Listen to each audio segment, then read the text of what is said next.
Hey kids, you're listening to the internet's wettest podcast about video games, consoles, and pancakes. The SML Podcast. Prepare for the SML Podcast.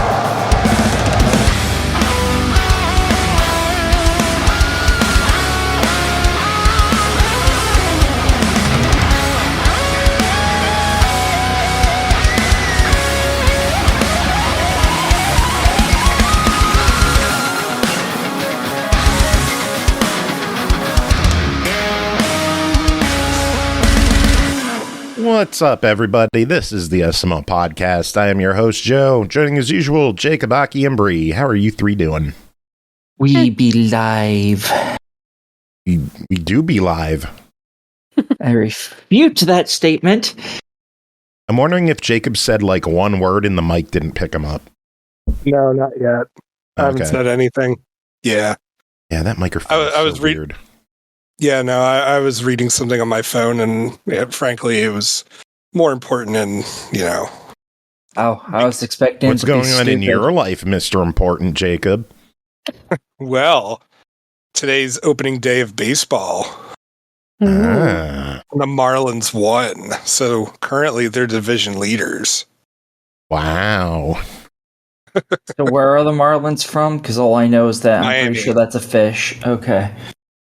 It's still weird calling them the Miami Marlins. Yeah, I Just prefer call them the Florida M&Ms Marlins. instead. Oh, they were the No. Florida Marlins for the longest time. Yeah, Ah.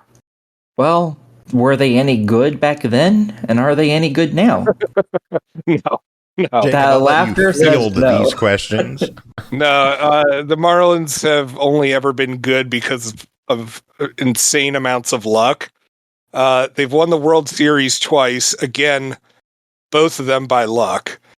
And the only time they show up in the playoffs, can you guess? Luck? Luck. Yeah, they were in the playoffs back in 2020 because everyone else had COVID and they got COVID first. Jesus Wow. Christ. Yeah. Oh, that's great. Oh, did I they have love to them. scrap games because players had COVID? Yes. Well, they had a shortened season.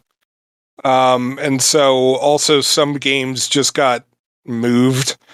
Yeah, that's never. what I was wondering. So- If individual so it was games got bumped because too many players were sick.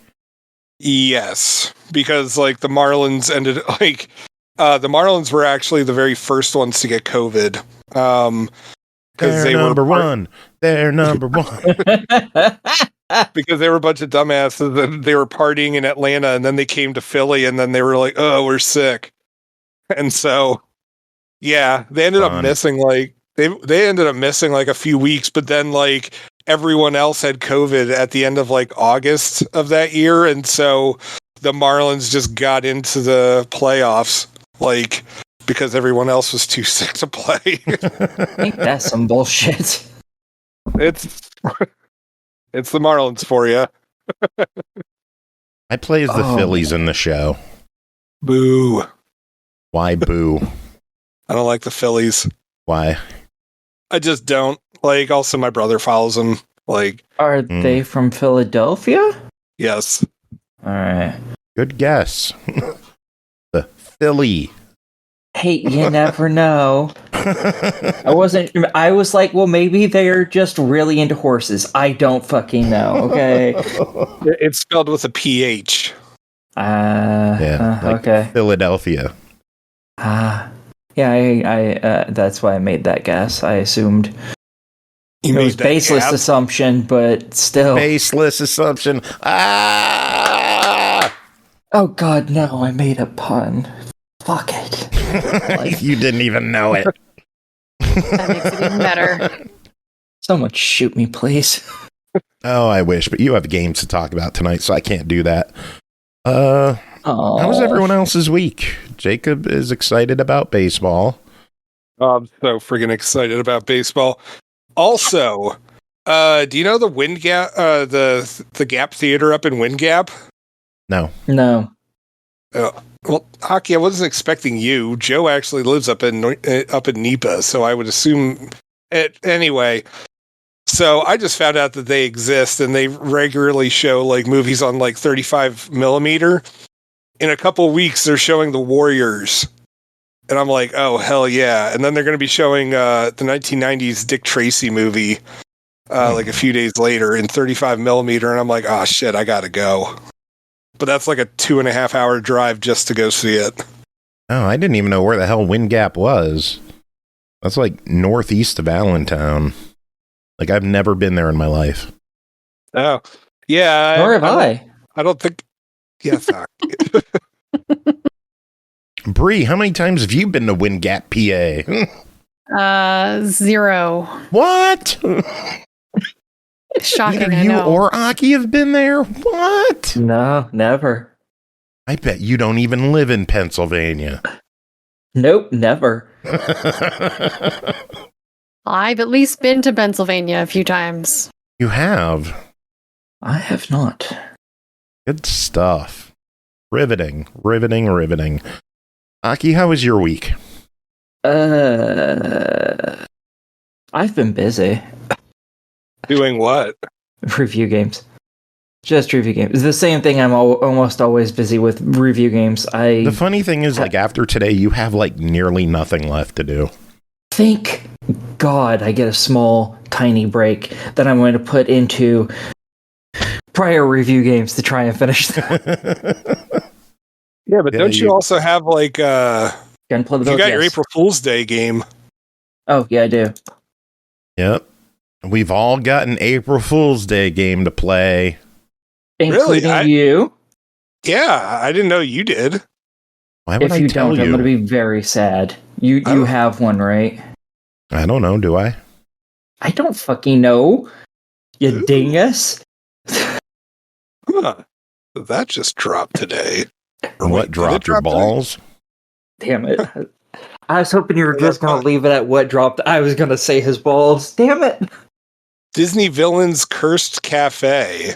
Yeah, we're going to talk about that later. Oh, Yep. okay. When we get to news.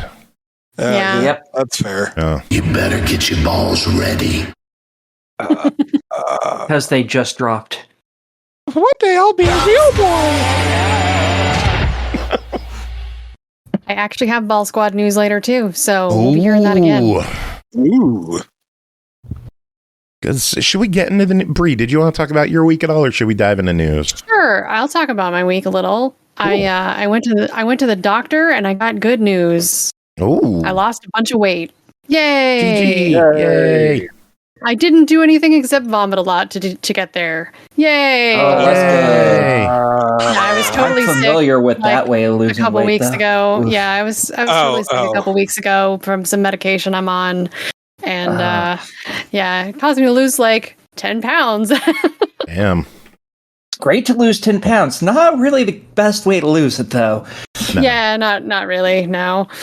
But no, I finished Suikoden 1 and 2. All but one achievement, or 2 technically, because one achievement is like the platinum achievement where you get all the other achievements.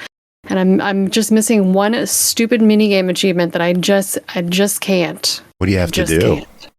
You have to play whack-a-mole on hard, but the screen moves and the buttons stay the same, and so like you're not just like shifting the thumbstick, you actually have to press like up, left, and down on the D-pad to hit the spots on the left, and then you have to hit Y, B, and A to hit the buttons on the right, or to hit the gophers or whatever on the right, the moles. Yeah, see, even you explaining that hurts my head. Yeah, and then the screen tilts. Then the screen tilts.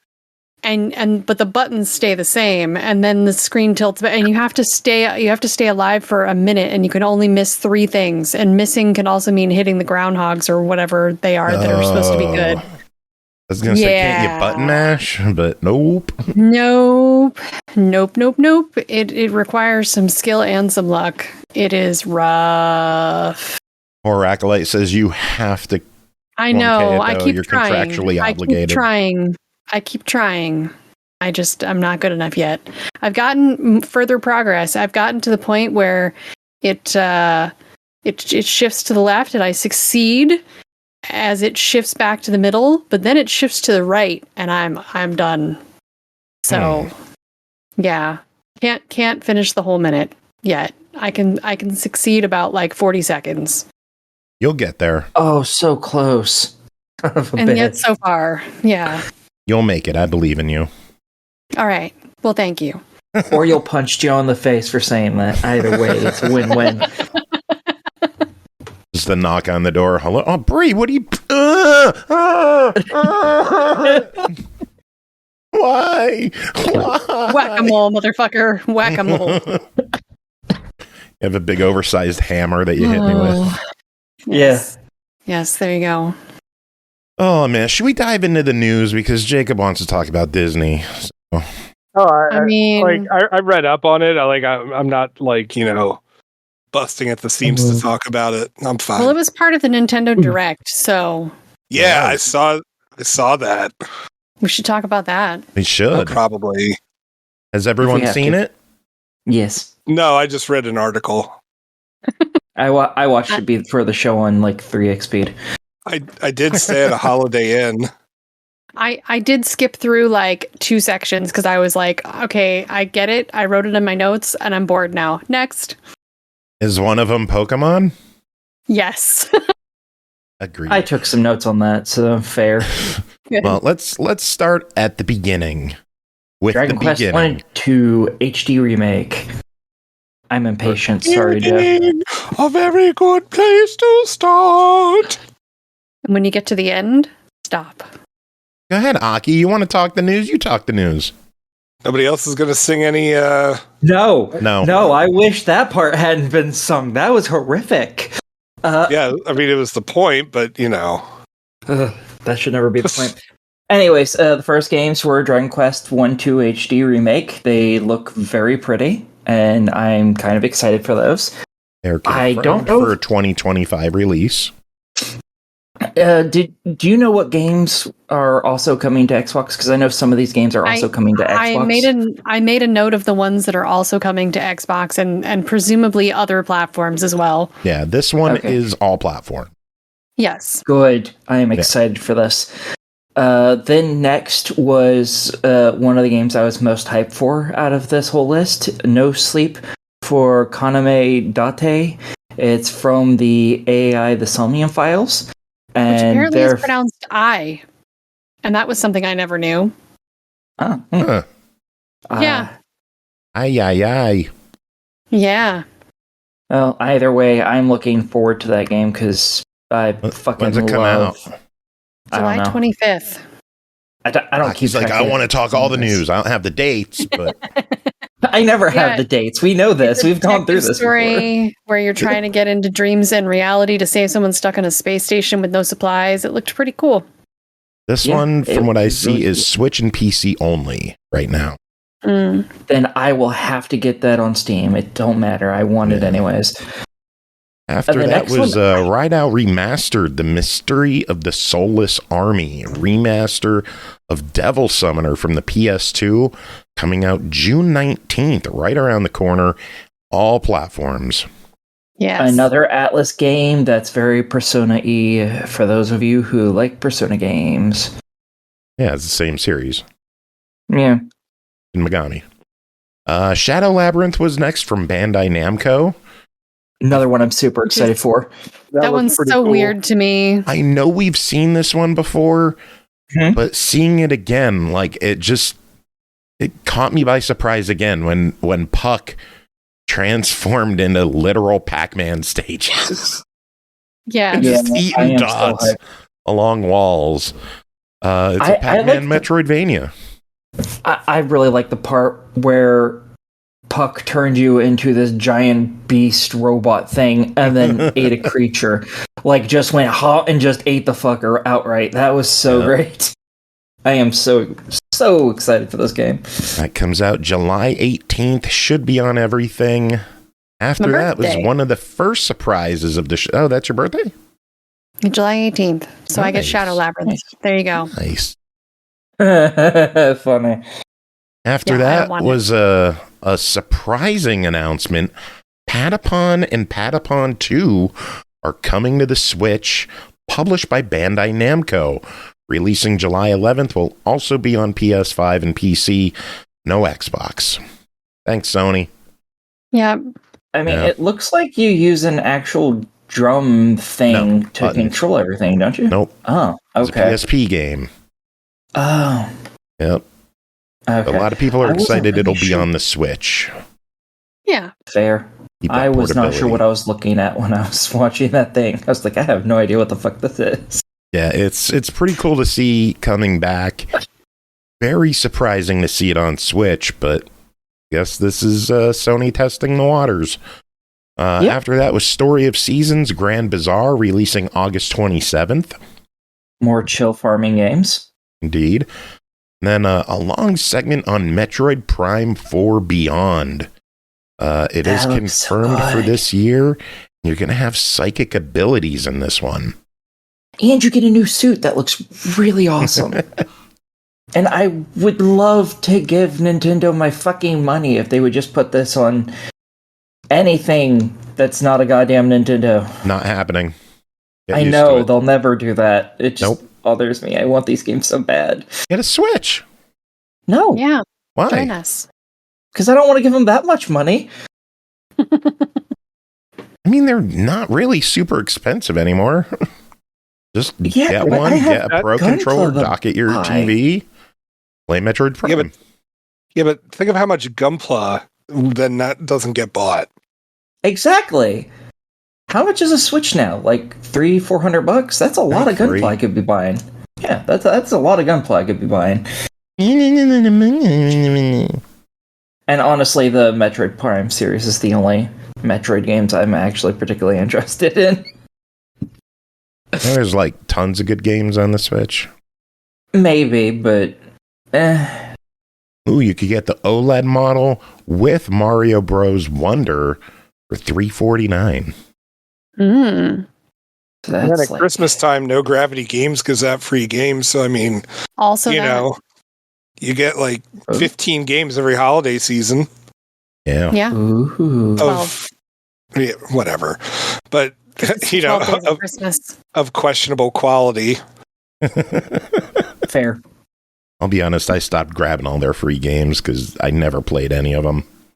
Get a They few were of just them. they were just gathering on my Switch. Fair. Anyway, next game, Disney Villains Cursed Cafe, out It- today on It everything. looks like Coffee Talk meets Disney Villains, and instead of a coffee shop, you have a potion shop. It's a visual novel. It looks really good. Nice. That one looks pretty cute.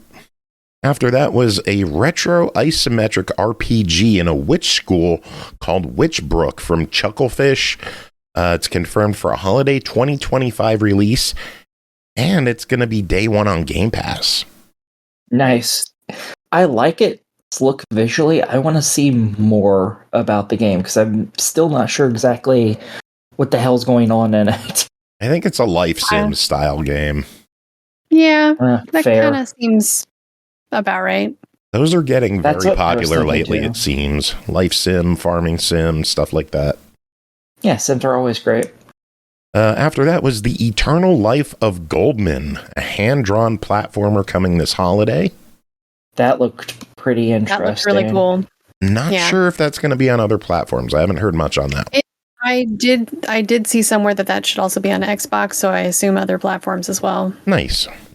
Nice. After that, the game Chris Taylor's going to lose his mind about, Gradius Origins, launches August 7th. Comes with Gradius, Salamander, Life Force, Gradius 2, Gradius 3, Salamander 2, and an all-new Salamander Brand 3. new. Yeah. 7 games in one little Never pack. played- Very nice. Oh, there's more than that because there's There's variants multiple based on variants. region. Yep. Oh, Jesus Different Christ. formats, different regions. Best of all, it's hitting everything. Very Yes. nice. Next game is a game for you, Joe. Oh, yeah. Rift of the Necrodancer. I think our friend Andy covered that one recently. It's hitting the Switch today, along with the Hey. Celeste DLC pack. So how yeah. long until you buy it? Oh, I have no clue. Oh, I'm shocked. I don't know when I'm going to turn my Switch on. Oh, fair. kind of shocked you didn't already have it, to be honest, because this looked like, the moment I saw that, I was like, oh, that's a Joe game 100%. He would love that. Mm-hmm.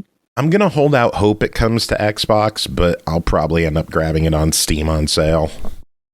Has any of the Necro Dancer stuff come to Xbox? Yeah. Yeah. Oh, nice. Okay. Hopefully it will then. Yeah, fingers crossed. Crypt of the Necro Dancer's on there, so. Yep. Okay. Nice. Yeah. After that, Tamagotchi Plaza from Bandai Namco is coming June 27th.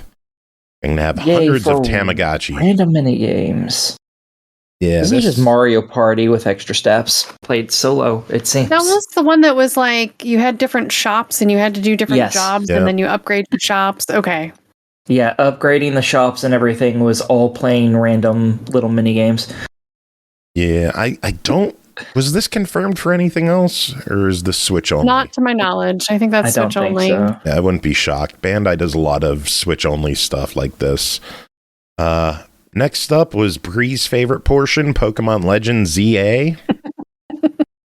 This actually looks kind of interesting. It looks cute. Daytime is like an open city exploration, catch Pokemon, have fun, cute, adorable.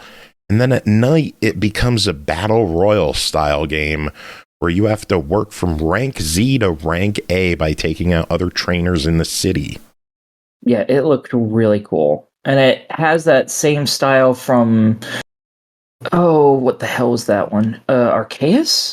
Or something like that? The one where you go back in time to ye olden days and make your own Pokeballs and shit.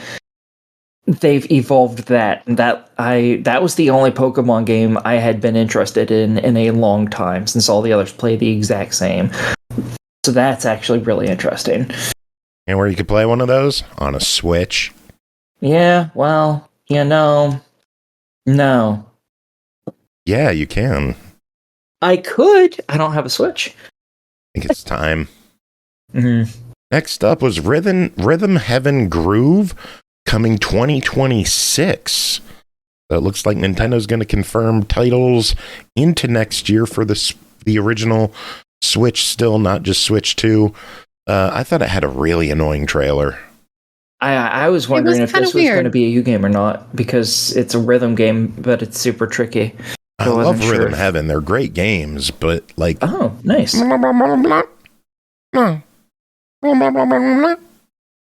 Like, I fucking hate that kind of voice in games. Mm-hmm. Oh my god. Like the synthesized voice. Oh, sounds awful. Sounds friggin' awful. And we're going to talk more about that later in the game. Oh, rewatch the trailer for that. I hated the beginning of the trailer where the person was talking. Okay. Absolutely hated it. After that, a new feature for Switch games called Virtual Game Cards. It allows digital games to be transferred between two systems, and you can lend games to family members in your family group. It requires local Wi-Fi to transfer games via local family group. You can only lend one game at a time and only for 2 weeks. Can't you just, log into multiple fucking Switches and just download whatever fucking game you want to play on it? Yeah, as is right now today. It's sharing with other players. That's the highlight here. It's basically like game sharing, but pretty cool. They from the sounds of it, it made it sound like when you're lending it out to other people, you can't play it. Yeah, it sounded like you're being treated as a librarian, which is kind of silly. They're being but it automatically treated comes as back physical game cards. Yeah, they're trying but it's to compare. Digital. There's absolutely no reason to do that. That's stupid. If you're a single player, no, there's no reason to ever use a virtual game cards. If you're in a family and you have a home with multiple people and multiple Switches, easy way to share games. Yeah, I just don't understand why they lock it out of yours to lend it to somebody. Because when you lend someone a disc, having a physical card, when you lend someone a game disc, you can't play that game disc. Though. Yes, but before this, you couldn't do it at all. I think they should just take out the "you can't play it" part. This is Nintendo. Yes, and they're always ass backwards and about 50 years behind. I know. But this will work with the Switch too, as well. Yes. Which is good. If it didn't, that'd be very awkward. Yeah. Anyway, And they it's had a coming out quick in April. sizzle reel of some. That's right. I forgot that part. April system update. My bad. I wanted to get to the sizzle reel because they have a bunch of games all coming to the Switch. Ion Life is hitting May 6th. Yay. Nice. Star That was a fun Overdrive, game. April 10th. That looked cool. I have no idea what that actually is. That on any other consoles, or is that a? I don't know that game, but what I saw in that like 3 or 4 seconds of a trailer that it had, it looked really cool. Switch exclusive. Damn. Oh well. Might hit other platforms later, but at launch looks to be Switch exclusive. Okay, I assumed most of these were games that were already out. Okay. No, these are all games that are Some of coming. them are. I mean, they might be coming to this console, but I assume they were all already out. Like High on Life has been out for over a year now. That's what I mean. I figured Star Overdrive was somewhere else, and this was all just coming to Switch or something. No, it's a mix. That's a shame. Yeah. The Wandering Village is hitting Switch Yay! July 17th. They just had an update called the Ruins update, and there's all new stuff going into it. It's still in game preview, but I just actually streamed some of this on Friday to kind of like get it out there. And one of the comments was, "I wish this was on Switch," and here it is. It's on Switch now. I'm so excited. Very cool. Yeah, it's nice to see this one on Switch. So, the King of Meat is hitting in 2025. The game isn't as sexual as its name makes it sound. Shame. We all know Jacob's the king of meat around here. Meat. You love meat. It's true. I had salmon for dinner tonight. Big meaty man slapping meat. Not that kind of meat. Bullshit, that's your favorite kind of meat. Don't lie. Blue's Lagoon is coming this summer. That looks pretty. The one I'm excited about, Fantasy Life I, May 25th. Nice. I'm surprised they didn't have a whole thing for that one, honestly. I've heard a lot of people talking about that game, especially you. I think figured the it would have reason gotten a little more than didn't that. is because it's no longer a Switch exclusive. And Nintendo might feel a bit burned about that. Because Nintendo used to publish these games. Fair. They had a deal with Level 5. Level 5 was like, no, we want to make this multi-platform. We're going to break our publishing deal with you. Oh, damn. Okay. Yeah. But Don't it's blame them coming to then. PlayStation, Xbox, and PC. So hopefully it works for them. After that, Saga Frontier 2 Remastered launches today on everything but Xbox. Yep. Sounds about right. Even on It has- mobile. Brand new events as well as the original story. It did not look that pretty to me. I'm going to be honest. I didn't think it looked that good. From what I hear, the music hasn't been changed at all. But everything but Xbox? Yeah. Everything. Even mobile. But not Xbox. Yeah. Not Square. Monument Valley and Monument Valley 2 are hitting the Switch April 15th. And 3 is coming later In the this summer. year? Yep. Yeah. Yeah. And then I'm very interested in those games. they look And they're cute. coming What to are they Xbox. like?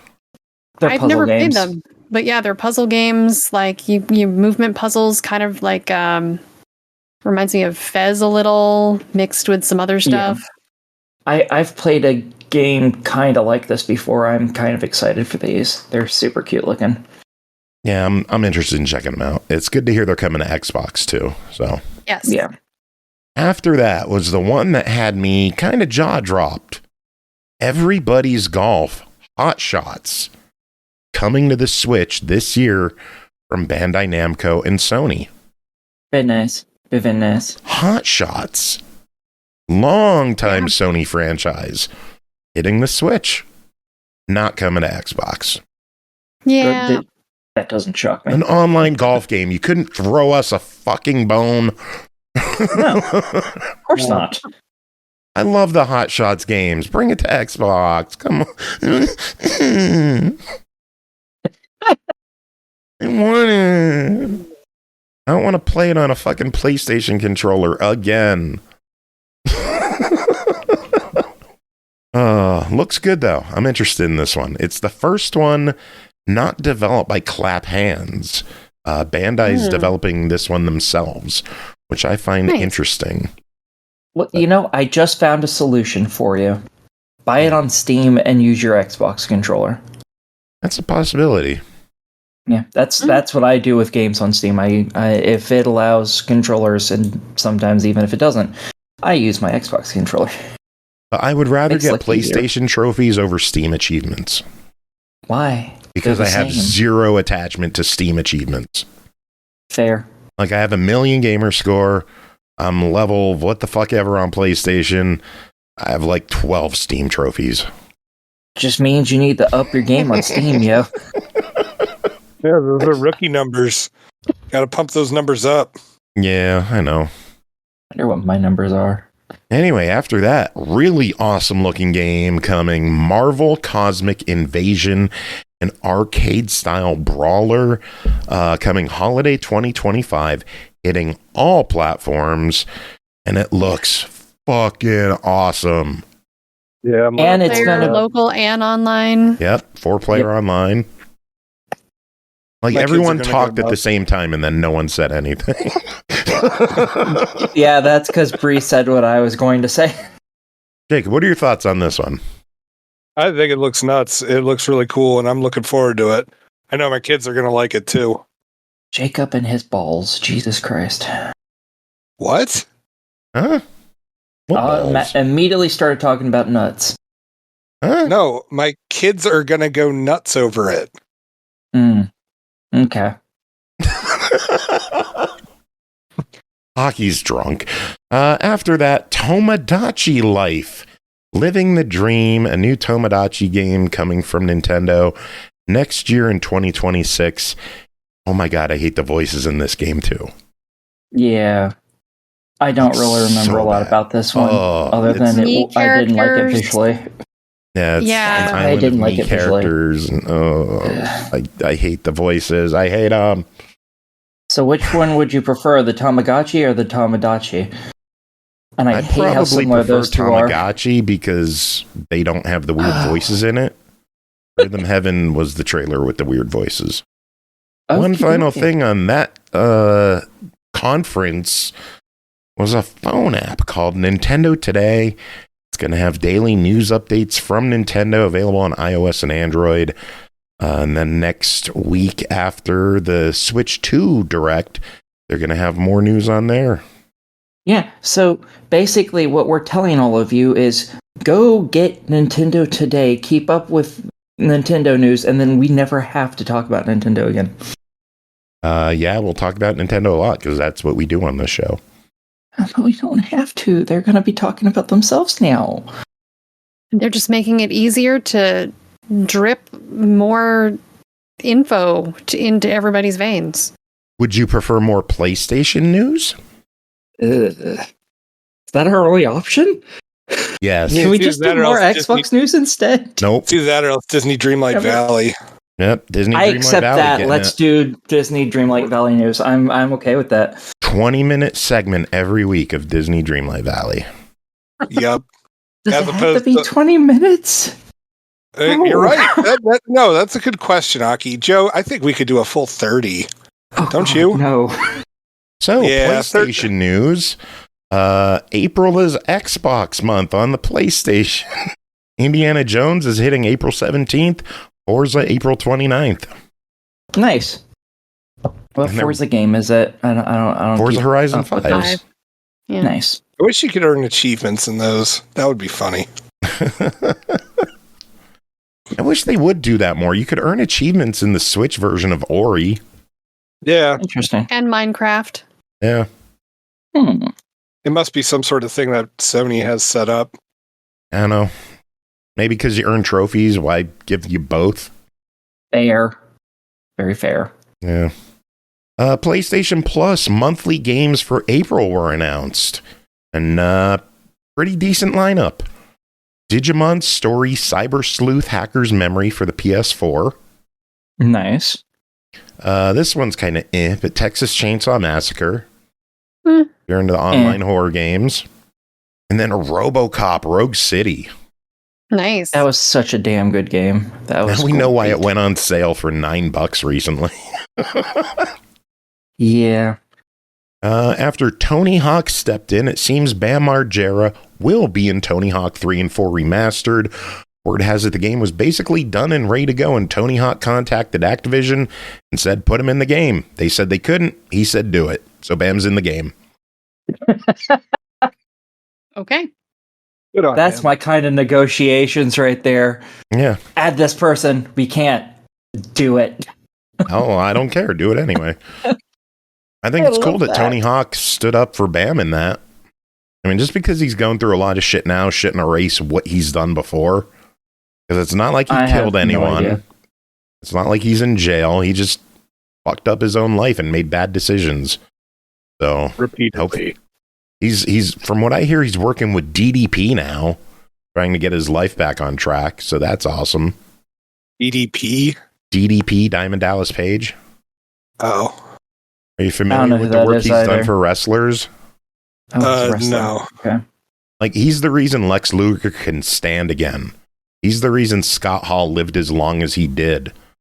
He's the reason Mick Foley can walk again. Like, him and his yoga program have turned lives around big time. Oh. DDP's a fucking saint. So what did Bam do? Because I don't know anything about any of this shit. Just bad with drugs and alcohol. And also used to beat up his girlfriend. Yeah. Oh, that sucks. But hopefully he's getting his shit together and turning it around. Hopefully. We'll see. Game Informer magazine is coming back. Gunzilla Games purchased the property, and they're relaunching with all of the previous staff returning, and the magazine will return in the coming months as well. But the website's up. Nice, And- that's awesome. And I on figured top that of was it, gone. what's really cool about it too is that they have complete autonomy. Gunzilla does not have any editorial power over what they review, like what they give their reviews, any of that kind of stuff. Ooh. I Remember like saying when I hear Gunzilla things is like a that. blockchain company. What does that even mean these days? Like, I thought NFTs and all that shit pretty much died out already because they were pointless. No, there's still lots of shit that people are trying to do. So, well, as long as it doesn't fuck with Game Informer, whatever. they bought via token, aka not real money. That makes sense because if GameStop owned them, well, that leads into the GameStop news. Go for it. Okay. So GameStop has announced that they plan to close a significant number of stores. I believe they're going to close at least 1,000 this year. And then on top of it, guess what they're going to do with all the money that they're saving? Put it in their own pockets like they always do? No. Invest it in Bitcoin. crypto. Yeah, specifically Bitcoin. Well, I already knew they were morons, so none of this shocks me. Yeah. So enjoy GameStop while you can. Like they've already shut down like 2 of the local ones to me, and I'm just like, dang. Like you have to go to a mall to go to a GameStop around here now. The funny thing is, all of our mall GameStops are gone. You have to go to like a Walmart Plaza to find a GameStop. Yeah, that's where my I saw the one in the Wyoming Valley Mall. Oh, sorry. Go ahead. I was gonna say I saw the one in the Wyoming Valley Mall's now gone. Yep. I mean, I don't know if it's been gone, but Same with the Hazleton Mall. Frackville Mall's gone completely. I went to the Kmart there once. I like the Frackville Mall. It was a really good mall.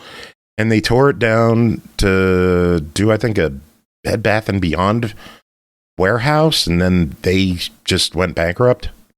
Now the mall's Damn. gone and there's just empty warehouses. Well, that sucks.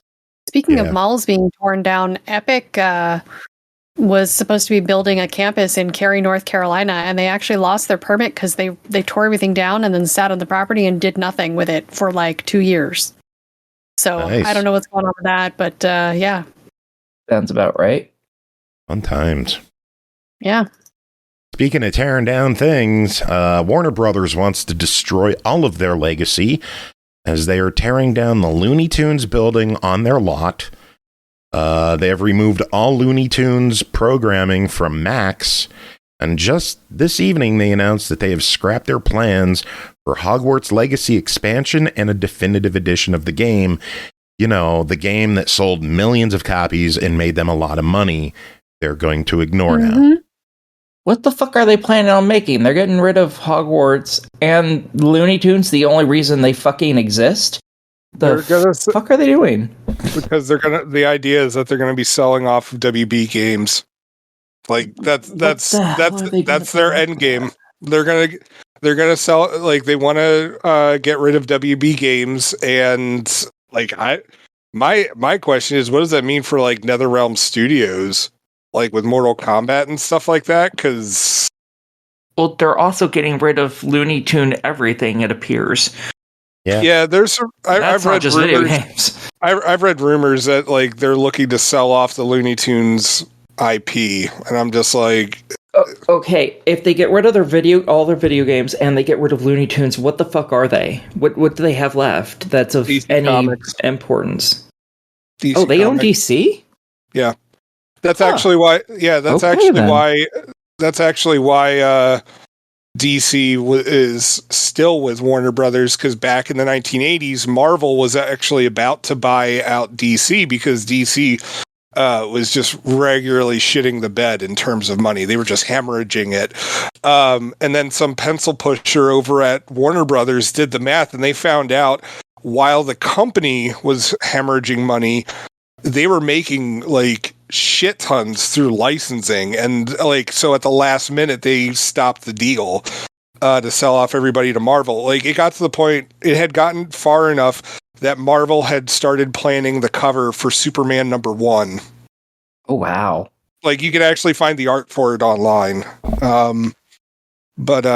Yeah, and so I'm just like, okay, so where's all the pencil pushers this time? Like, the ones who realize, oh, we make X amount of dollars with the licensing for all the Looney Tunes characters, for all of Harry Potter, for all of DC Comics. Like, they're just selling shit off at a fire sale. And like, I don't get it.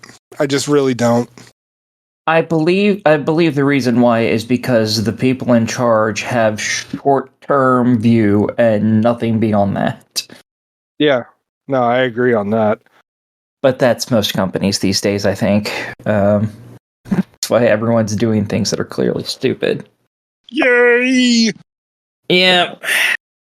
Well, I was wondering when that would come in. Guys running Warner Brothers. You big old dumb idiot. I would use the good job drug addicts, but there's no good job, just drug addicts. I'm surprised you didn't play the new sound clip. There's another new one? Tits. One of my favorites. Thought you would like that one. That's great. I'll explain that one really quick. A while ago in AEW, Thunder Rosa and Tony Storm had a tag team called Thunderstorm. Okay. Since then, Tony Storm has changed her character to like an old-timey movie actress, and her slogan is chin up, tits out, watch for the shoe. She'll hit you with the shoe. So they're now Thunder Tits instead of Thunderstorm. You know what? I can approve of that transformation right there. That's perfect. And in right. between the time she said Thunder Tits backstage and they got to the ring later that night, someone scribbled a Thunder Tits sign in the crowd. That's fucking amazing. Like front row, just Thunder Tits. Right. Love it. I love wrestling. You should watch more. I like aspects of it that I hear about sometimes. Thunder tits. Beautiful. Oh, that's great. You guys are a bunch of ball bags. That's all I'm going to say. Aki, what news do you have? None. My only news was the very first thing we went over. So Cool. Bree, what about you? Any news? I got 2 things left. Let's see. Ubisoft announced the creation of a new dedicated subsidiary based on Assassin's Creed, Far Cry, and Rainbow Six brands. Tencent will invest a bunch of like a 1 point something billion euros for a minority stake in the new subsidiary. And they are, quote, focused on building strong game ecosystems designed to become evergreen, whatever the fuck that means, growing high-performing brands and creating new IPs powered by cutting-edge and emerging technologies. I have the full press release. I tried to post it earlier and the link didn't post right, so... But yeah. Okay, from what I'm hearing about that is they're trying to make these things filled with AI, and so people will continue to spend a lot of money on them, is what I'm getting from what you just said. Yeah, I have no idea. I don't trust this now. There were rumors of that Tencent involvement, and now we have it. So Yeah. there you go. And next up is Ball Squad news. Multimorphic is making a Portal-themed pinball machine with the original GLaDOS voice actor. It's a fully mechanical machine built on their modular P3 platform. Pricing starts at around $12,000.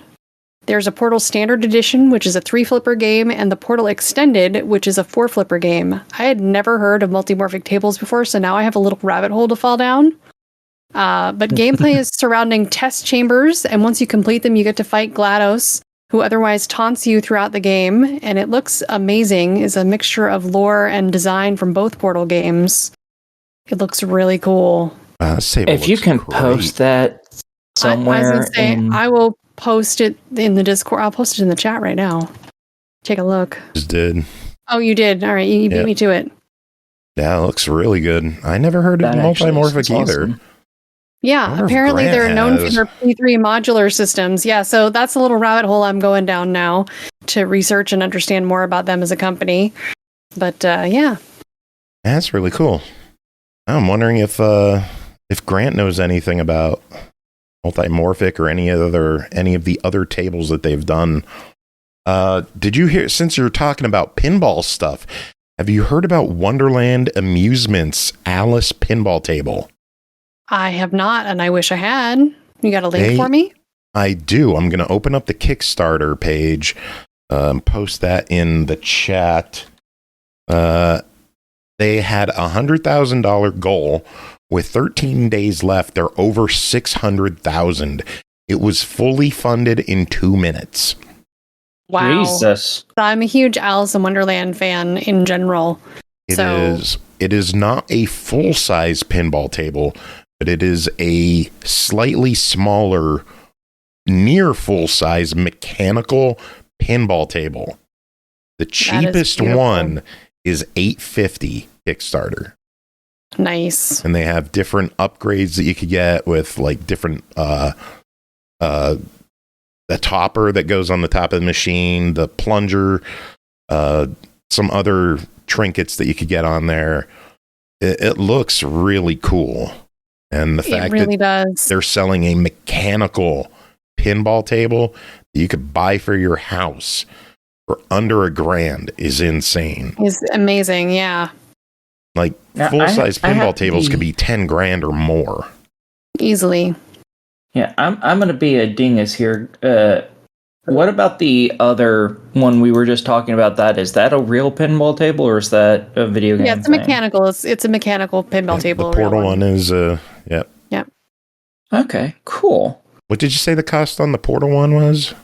It starts around 12,000, and that's for the standard edition, so it gets more expensive from there. I didn't see all the options on the webpage, but well, God, they have an extended game kit.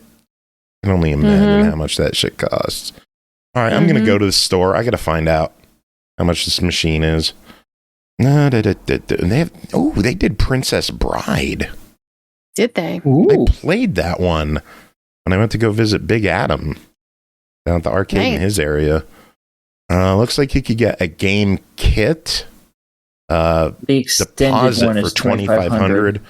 The full price is $12.50 or $12,500. Yeah. Plus shipping. Jesus. So getting a smaller machine, mechanical and not digital, for under $1,000 is pretty cool. Yeah. Yeah. All right, Oh, I know Jacob. someone I'm going to be telling about this. That's cool. Jacob, any news on your end? I got some news. Yay! Call of Duty Black Ops 6 Season 3. We are getting Jay and Silent Bob. Oh, fuck. In what? Call of Duty Black Ops 6 Season 3. Huh. Okay. I think my brain short-circuiting. So, with the battle pass, put the $30 in my hand, little man. And you're also going to be able to, there's also going to be a bundle variant where you can get Blunt Man and Chronic. Oh my God. Of course. Still not going to play Call of Duty. Yeah, I know. Some sad news. Crystal Dynamics has announced layoffs today. Thankfully, it was only 17 folks, but still, that sucks. The latest Minecraft Live announced what was it? It is a new, so essentially, there's an update to the Ghast, but it's like a huge lore thing, which now has everybody depressed about Ghasts. Because, do you want me to spoil it or no? What's this on? I don't even understand what you're talking about. Minecraft. So. No. The Ghast. Go ahead. The big ghost-looking things in the nether world. So anyways, they've only been located there, and they're always shedding this water and stuff like that. Well, it turns out that they're captured there. They're not natural to the nether, and the tears are the only way that they're keeping their kids alive. And so now, if you bring them up to the regular world and get them to spawn there, they're now going to be happy Ghasts, and you can actually use them as a mount, and you and 4 friends can ride around on one of these guys as kind of like a big Appa from Avatar: The Last Airbender. So that's kind of cool. Yeah. At the same time, sad, but interesting. New Game of the Year, or Game of the Year release, Big Rigs Over the Road Racing is going to get re-released on Steam. Oh God. Why? Why not? And our friends at Game Mill are going to be the ones handling it. So yeah, so if you were hoping that there would be any improvement on this, no. And then last bit of news I have, we have some new Disney Dreamlight Valley news. Because guess what? It was survey time. Oh, God. And so, once again, they're asking what titles do people want characters from? Brave. And they already have her, Merida. She's already in there. Oh, well, we still need more. I mean, fair. So, the list is Emperor's New Groove, Pete's Dragon, Hocus Pocus, Mary Poppins, Up, Pirates of the Caribbean, once again, Dumbo, Enchanted, Hunchback of Notre Dame, Meet the Robinsons, Lady and the Tramp, Chicken Little, Pocahontas, Figment, A Bug's Life, Coco, Finding Nemo, Snow White, again, Turning Red, Wish, which I don't know anyone who wanted that, Bambi, Peter Pan, which was kind of weird because a lot of people assume that he's announced for later this summer. Kim Possible showed up again. And the interesting one, which apparently everyone is giving a resounding hell no to, is Descendants and Zombies, which were some live action. I believe that they're live action. I know the Descendants is. Yeah. I don't know about Zombies, but it's live action Disney Channel stuff, and everyone is very The line seems to be split on like Phineas and Ferb and Kim Possible stuff, but any of the live action stuff, everyone is very hell no about it and does not want it in there. So yeah. Kim Possible. We need Kim, Ron, and Shigo. After that, we don't need anything else Kim Possible, but we need that. I never watched Groove it, is my vote. Yeah, actually, that's the one that everyone's been yelling for this whole time. And Figment doesn't surprise me because they've been doing they've done a string of Figment related merch in the game. So, and yeah, so that's all I had. Cool. Your Call of Duty news reminded me of some Fortnite news. Linkin Park joined Fortnite Festival this week with 3 songs, including a brand new song that just released today, like in-game instruments, some other stuff, and I'm still not gonna fucking touch it. Good. You're not getting me with Linkin Park. Release Rock Band DLC and I'll give a shit again. Sorry, Harmonix, you lost me. I'm just being honest. I spent thousands of dollars on Rock Band 4 and they want me to start over with no songs in Fortnite? No. No. Not happening. Granted, if they gave you more shit for Rock Band 4, the Xbox would stop working. It would like explode when you tried to turn it on. Nah. Yeah. Nah. It already has trouble getting through all your fucking... It won't get worse. Yes, is. What do you mean it won't get worse? It's definitely going to get worse. It's already bogged down. Oh, man. Good stuff. You won't be happy that's until the it's news. Like moving 1 frame per hour. Any other news that we want? The thing is, when the game is running, it runs perfectly. Really? It's just the OS is slow. Because it's I bogged down. thought the game itself... No, the game runs normal. Slow. Perfectly fine. Oh, okay. Yeah, no issues with the actual game when it's running.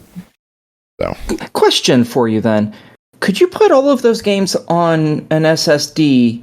Would it still run on a normal system, or does it have to be on a hard disk drive? They're just on my Series S internal memory. Yeah, but I'm thinking if you were to move it onto an SSD, do you think it might work a little better, or would that not matter? It wouldn't matter because it's still plugged in. All those systems are still, or all those files are still there. Fair. Oh, well. So yeah, any other news? Or are we ready to dive into reviews? Sure. We're good for reviews. All right, everyone ready?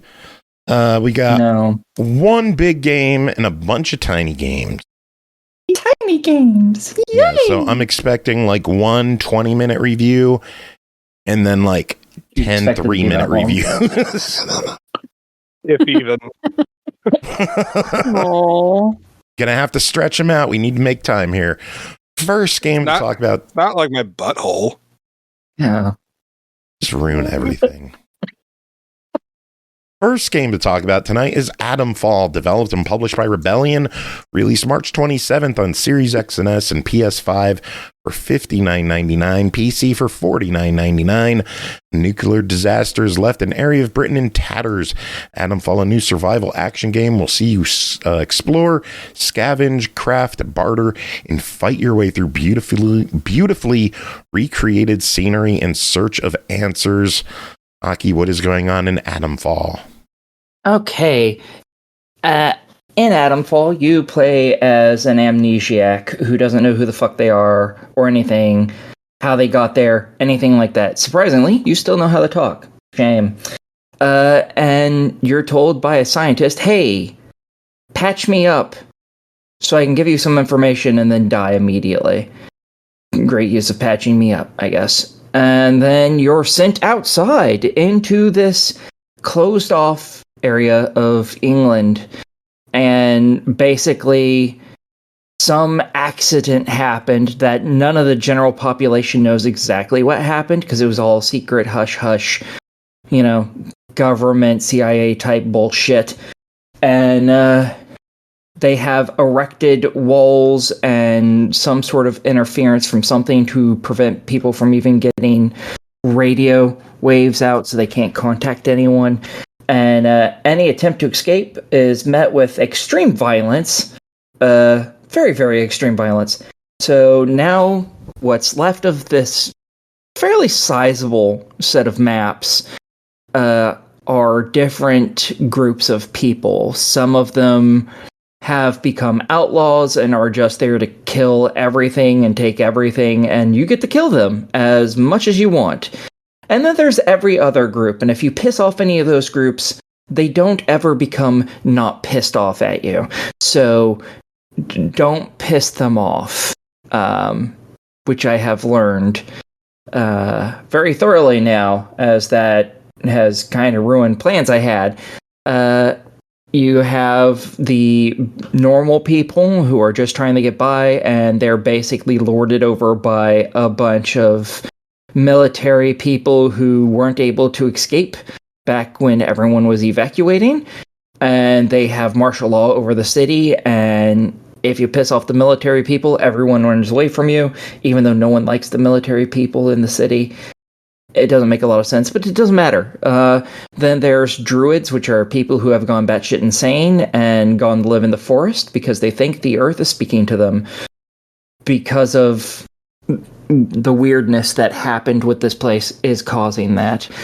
And then there are the ferals and another group that's basically a step in between normal people and ferals, and they have succumbed to whatever this accident is that happened, and they've basically turned into ghouls, are what ferals are, for everyone who's played Fallout. The in-between people are just like scientists and stuff who have started to change but haven't gone full feral. And throughout this, you are basically playing a mix between BioShock and Stalker. You can stealth up to people and render them dead instantaneously, and by instantaneously I mean it can take anywhere from 3 seconds to like 7 seconds. Or you can walk up and you can just pull out a shotgun and shoot them right in the fucking face and be done with it lickety-split. That is the suggestion that I go with. Don't bother stealthing because it takes too long. Whereas a bullet to the face takes about a half a second. Don't you have to worry about ammo, though? Isn't it really scarce in this game? It depends on what difficulty you're playing it on. If you're playing it on the lower difficulties, like I am, it is very easy to get ammo. On a low difficulty?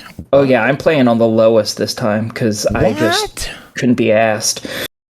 Yeah, I don't always play on the hardest difficulty right away. I actually usually don't.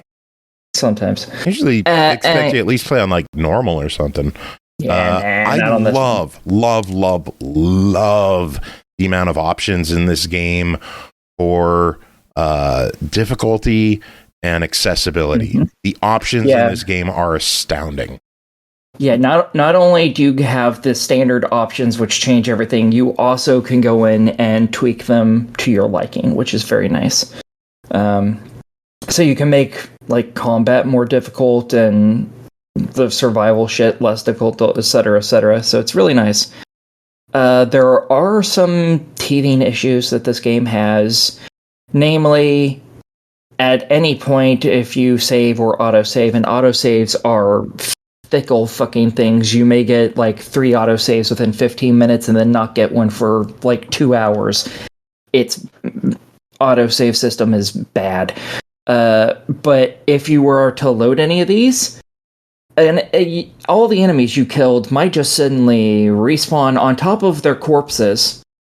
So not only do you have all of these enemies that you now have to re-kill, and you're probably right next to these fuckers when they spawn, so they're going to see you and attack you immediately, but they're also immediately go on alert because they're seeing a dead fucking body right in front of them. Oh no. Which is what happened. Yeah, that's what happened to me and pissed off the military jackasses, so I lost an entire city that I could no longer go in for the entire rest of the game, which also blocked me off from some traders that I can also never go to ever again, and a whole bunch of side quests that I can never do now. So that Learning that the hard way really sucked ass. I was hoping after I pissed them off that I could just leave and not come back for a while, and they'd forgive me, like every other game kind of does. No, they do not. They do not forgive. They do not forget. You will die. Yeah, it sucked. But they had some of the best weapons in the game, so, they were going to die. That wasn't an option. The thing about the weapons in this game is they're all rusty sacks of shit. However, you can eventually, and this is one of the teething problems of this game, you have skills in this game. You have 4 sets of 3 that are unlocked at the beginning. There are 12 sets of 3 that you can get by the end. You have to find the books that all these skills are in. You can find them occasionally in vendors, and vendor stuff is always randomized. You can occasionally find them in chests. That stuff is randomized. So, who knows when you'll get skills? 3 of those things in the first little bunker I went into. I was surprised. I fucking hate you. I'm so mad. I found if all the 2 loot is and randomized too. It is. It is to a degree. Some places have specific pieces of loot. Some you'll have this loot and some other random shit. But a lot of it is randomized. Like, I've cleared out most of 2 full areas, including the very first area I've completely finished. I found 2 books so far. And I've put 15, 20 hours in the game. And that's all I found. And I finally found one that's really good, and I could have used a long fucking time ago, which is, as I said, the weapons are all shit. Well, if you find one of these books, you can find one that's for crafting. It will unlock the ability to allow you to craft better versions of your guns, which basically requires you to have multiples of that gun and gun oil. And basically you combine 2 of the exact same type of gun and a little bit of gun oil, and it gives you a better version of that gun. And then you need 2 of that to turn it into the best version. So that's fun. When you do that, the guns get stupid. I had to headshot with this revolver that I had, and it had high damage. I made it up to pristine, which is the max level of it, because it goes rusty, standard, or something like that, and then pristine. I moved it up to pristine. I could shoot them in the leg, and it would instantly kill any of them. It was amazing. I fucking love how the weapons level up. However, again, it is randomized when you can get your hands on this shit. Which is one of the big problems with it. It also doesn't have standard leveling. You don't kill a bunch of people and then suddenly it says, hey, you leveled up. I'm sure that has something to do with it, but I don't know how. Because I don't know when I level up or how I've leveled up, because sometimes I just open into my inventory and it says, oh, hey, you have skill points now. And I'm like, oh, cool. What gave me them, though? So, yeah, that's kind of an issue. Most of the fighting is pretty good. You got aim down sights, you can sneak up on people and knock them out. You have melee weapons that are so-so. Their melee combat in this is not particularly good, because even on easy, I've died on the easiest setting. I think it's a step below easy, actually. I have died numerous times, because firefights will fuck you up. Because you're not armored or anything. You don't get armor in this game. You're just some random schmuck.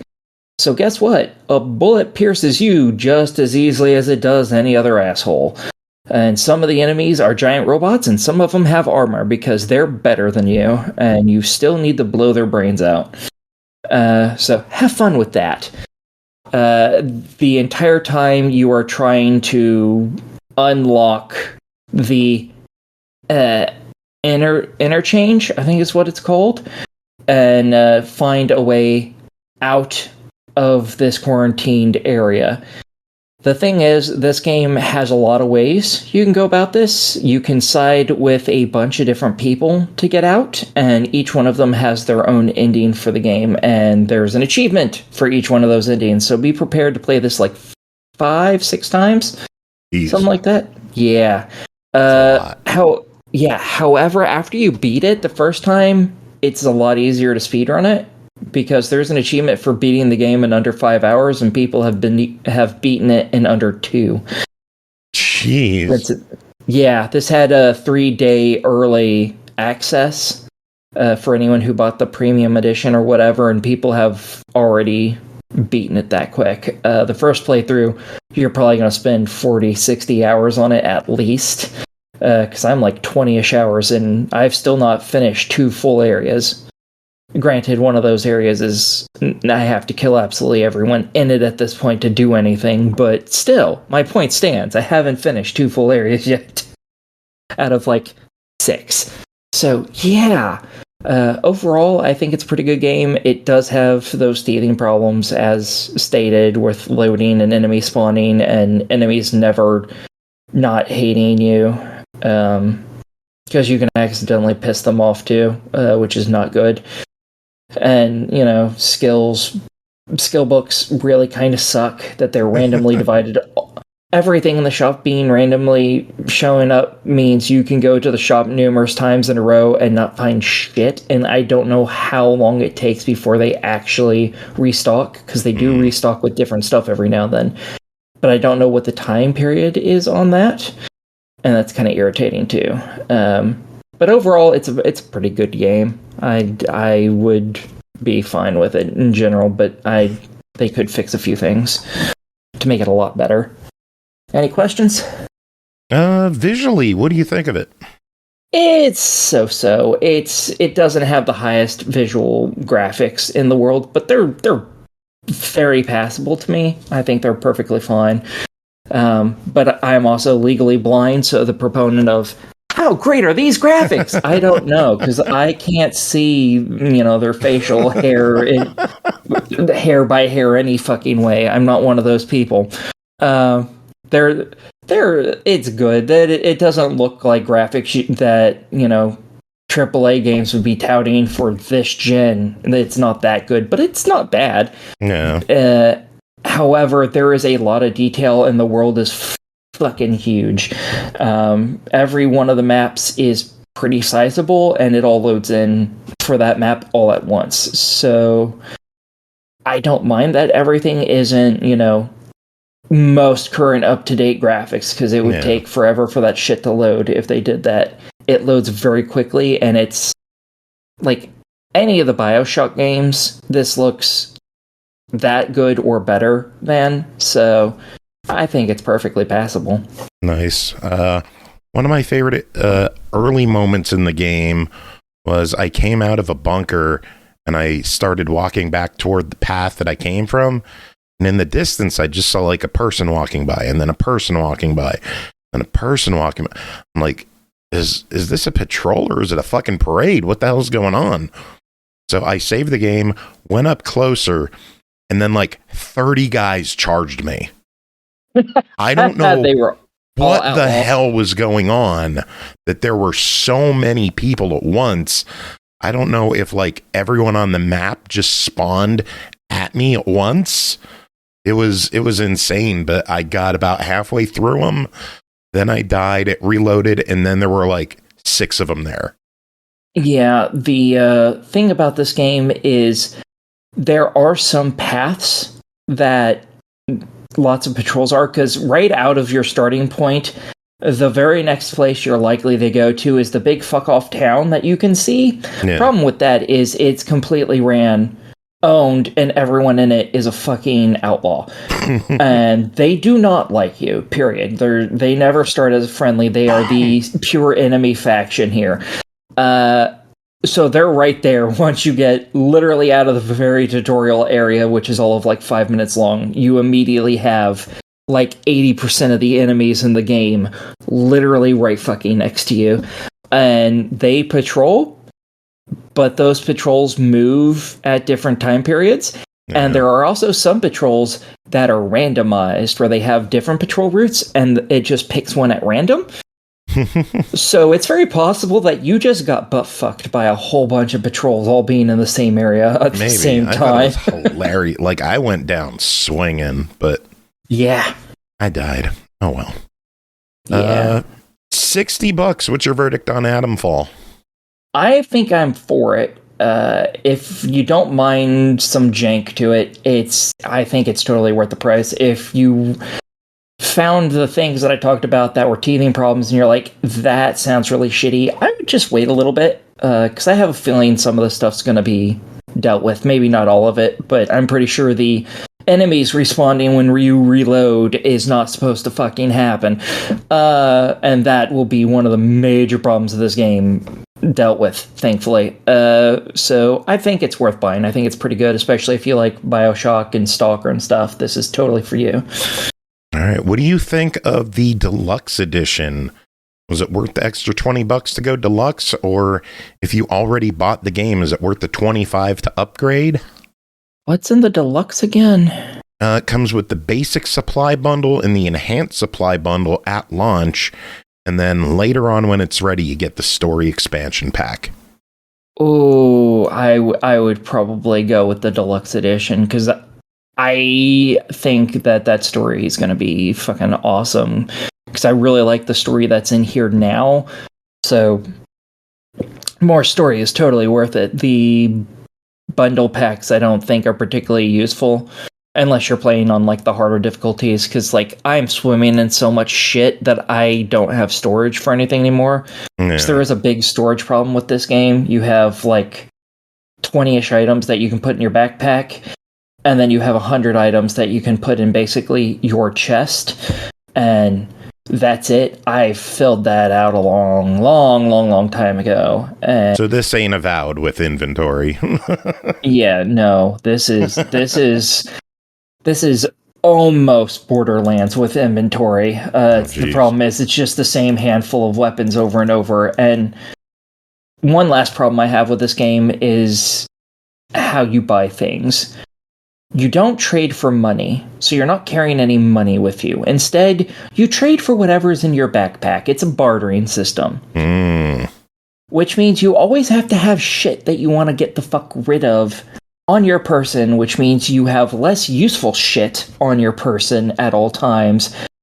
Because when you go to one of these randomized inventory places and buy something, you don't know if they're going to have something amazeballs or not. And you never know what items that this specific vendor actually likes or dislikes, because that changes how much things are worth. And you don't know how much any of these things are going to end up costing you. And if you find a skill book, you're going to have to trade a lot of bullshit in, because them fuckers are expensive. Yeah, so, meh. All right. I think it's worth it. Worth getting the deluxe edition, though. Cool. So the people calling this Fallout are wrong. This is closer to Stalker. I think so, yeah. It's probably a little closer to Stalker. And if you're playing it on the harder difficulties, it is definitely like Stalker, because you're fucked. No. All right, moving on. Next game to talk about is Spilled, developed and published by Lente. Released March 26th on Steam for $5.99. Clean up ocean waste in this short and relaxing game. Recycle, earn coins, and upgrade your boat. Explore new areas, clean bigger spills, and different kinds of waste. Bree, tell us about your time with Spilled. So you are a ship tasked with cleaning up an oil spill. There's a kind of villain ship you're trying to get caught up to. And the water starts out brown and murky. As you clean it, becomes clearer and clearer. You can also clean up the trash in the water or recyclables for a complete clean of the area, which is a little trickier. You have a bar with short sides. I can't word. That you're using to do your cleaning. It like sucks up the oil, and you can move the little like floating piles of plastic bottles around. And as you turn in your oil and recyclables and help others with little quests like finding and returning a beach ball or a rowboat, you get money to upgrade your boat.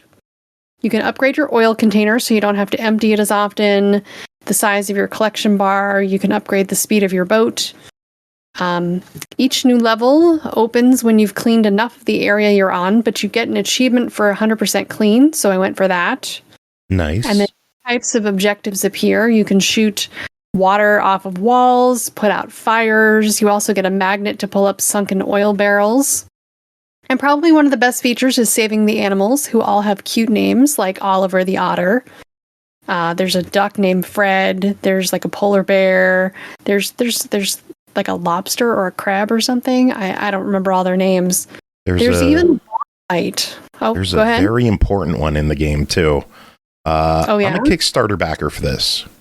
Oh, okay. Ashley and I kickstarted this, and even if you go on the Steam page, you'll see an alligator named Peaches. Is that your Peaches? Our Peaches. Oh, that's awesome. But yeah, there's even a boss fight at the end and a cute little ending for your ship. It is playable with a controller, which is really helpful for someone like me. It has gorgeous pixel art with tons of movement, like trees and windmills and moving aquatic life. I was really impressed with how the water cleaned up and was so layered underneath. This is a very chill game that very passively features ideas about conservation, renewable energy, good stewardship of the planet, while you actively clean up an oil spill. And 10 cents on every sale on Steam will be donated to Whale and Dolphin Conservation, which is a UK-registered charity that does whale and dolphin conservation. Gameplay is about an hour, which to me was perfect. And you can replay any of the levels from the main menu. There are 8 levels to clean. Enjoyable experience? Very much so. I had a really good time with this one. I think you will too if you enjoy a relaxing cleaning experience.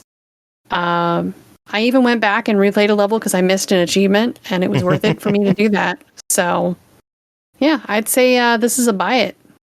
Very cool. And it's only $6. The cheap one. Yeah, and I think it's actually got like a launch sale going on, so it's even a little cheaper right now. And the Until soundtrack April 2nd, was really it is good. $5.39. Yeah, there you go. And then the soundtrack's $3. Yeah, I forgot to mention the soundtrack is really good too. It was very chill, and that's available for $3 as well. So there you go. Very awesome. This cost me a little bit more than $3. Well, or $6. As a Kickstart backer, yeah. But Peaches is in it forever. Peaches is in it. Yay. I'm going to cover my face on stream because I'm kind of getting teary-eyed. All right, next up, Rocket Rats, developed and published by Gagonfe, released March 26th on Xbox One, Series X and S, PS4, and PC for $5.99 each. All systems are go. Prepare for liftoff. Rocket Rats is a survivors-like game where you defeat waves of cheesy critters on the moon. You play as one of many rats whose job is to extract cheese for your space base by blasting them off with guns. Jacob, what is Rocket Rats? So, pretty much as that description went, it's a survivors-like game, and you play as one of multiple different rats. Like, as you progress further in the game, you unlock new characters, and they have like their own special perks. But in all reality, you can stick with just the one if you want to. But you are unlike other survivors games that we've played, you're only allowed to move around in that small circle that is the moon, and you have all these like cheese-based enemies coming at you, and I don't know, it's just like I never felt like they were actually like mean about it. It was just like they're just flying around in space, and you're just happen to run into them. So it's almost like a dodge 'em up against non-malicious cheese-based aliens. I don't know, man. But anyways, you need to get home, so you have to blast all these cheese guys who just want to enjoy the lunar surface, which of course is also made of cheese. And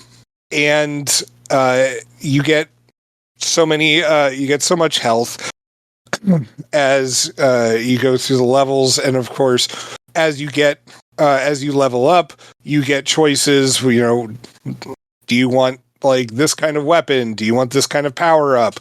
How's it going to affect against certain things? And there are certain power ups that are like more rare or like ultra. I guess you would put it. But they don't come around as much as the other ones. And when they do, they're generally overpowered, but sometimes they can have like an adverse effect because they could change the way that your weapon fires. They could change the way that at the rate it fires.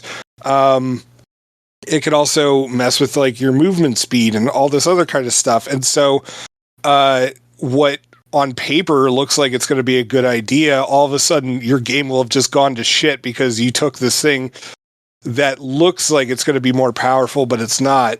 And yeah, it's just you keep leveling up, you die, you go back to your little moon base, you use like your cheese to purchase permanent perks for your character, and then you go back up and do it again, over and over again. At first, I guess you could say I was getting cheesed with it. Fall into the abyss of my gaping butthole. I'm glad there was a pause right there because we just got raided. Gory Doll, welcome in. Thank you for bringing some company along. We were chatting about Rocket Rats. But yeah. So yeah, it's just, you repeat it. I thought it was kind of interesting that it was more arena based than, endless level, or seemingly endless level. And so that was a nice change of pace because it did force me to have to think about how am I going to move about, and dodge everything and live, to get to the next level up. And honestly, for as much as the market is flooded with these kind of clones, genre, whatever you want to call it, the best ones are the ones that force you to think about how you're actually going to move. It's not always just all the different characters and the weapons you can go about. Like that Andromeda Survivors that AFIL made a few months back, where it's essentially Defender but survivors. That was great. This one, you are in a confined space, so you better figure out what weapons you do well with, and just make for the best of it. I really enjoyed it. Cool. Well, let's talk about price on it. $5.99 per platform. You can get a bundle on Xbox with both versions for $10. What do you think? If you care about the achievement stack, then go for the 10. If you don't, then just buy one version of it. But I'd still recommend getting it. Worth picking up then? Yeah, it is. Cool. All right, next up is Space Filler, developed and published by Xitilon, released March 28th on Xbox One, Series X and S for $4.99. A Sokoban-inspired push-blocking puzzle game. Use the D-pad to move the spaceman with the objective of pushing the green blocks until they perfectly cover each hole in order to progress through each level. Jacob, what is Space Filler? So, unlike a lot of the Sokoban games that I've had to review on this podcast for the last 6 months, this one, I thought it actually took a very nice turn with it, and you could die, what? In these levels. Yeah, you could fall out into space. Wow. Yeah, and so on this one, so not only unique twist. Yeah, I was surprised with it. Okay, so with this one, it's set out in outer space. Big shocker there.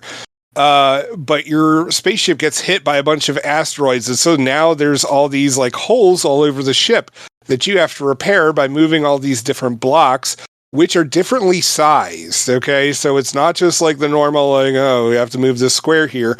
It almost becomes kind of like a Tetris kind of thing, and you have to figure out how you're going to move these differently shaped blocks into the area and cover up all the holes, so you don't get sucked out into the vacuum of space.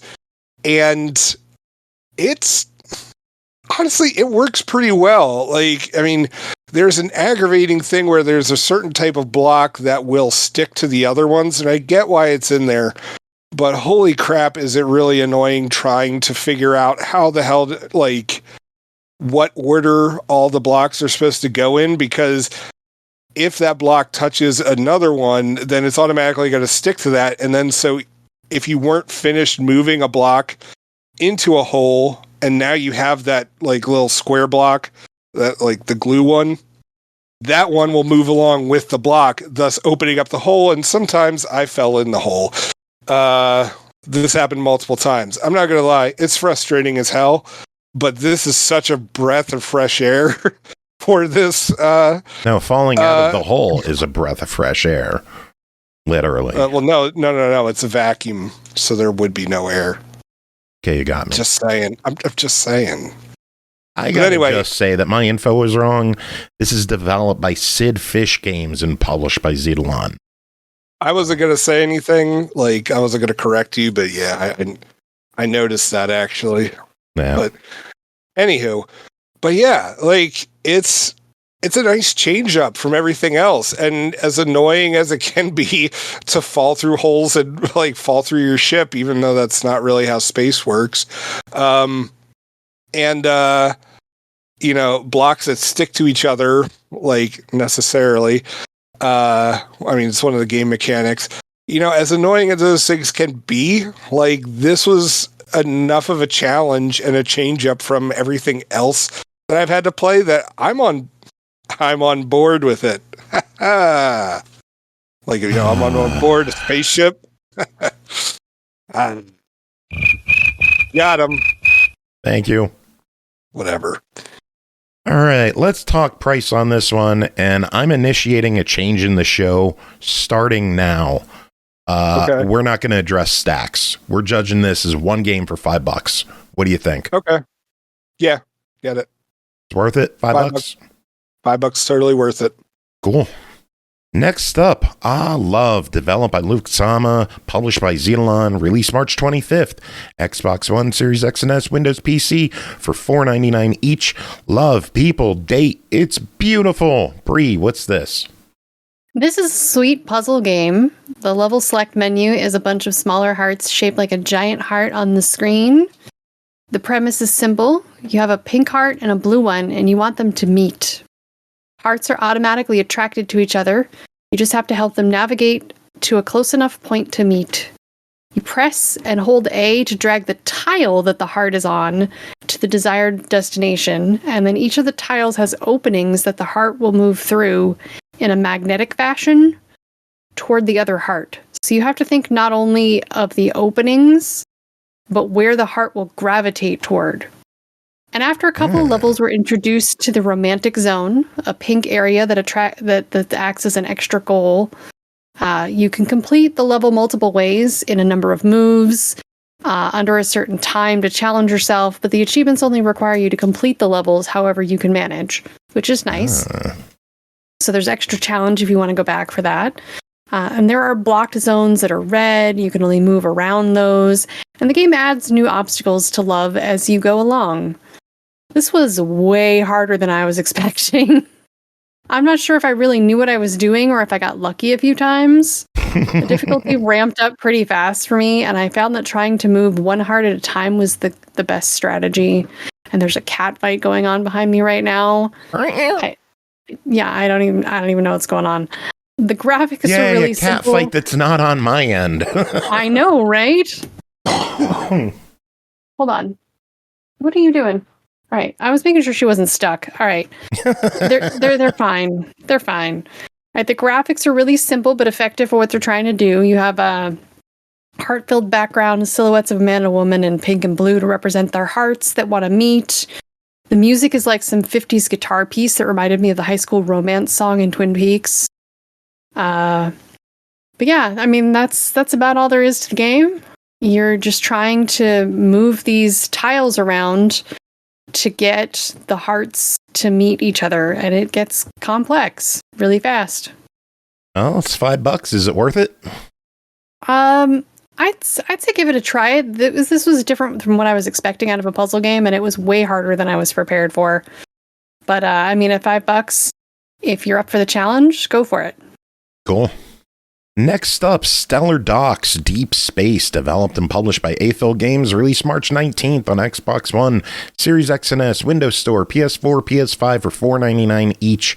Whether you're a casual gamer or a puzzle enthusiast, Stellar Docks is your ticket to a cosmic brain-teasing journey. Jacob, tell us about it. Did you like the first Stellar Docks game?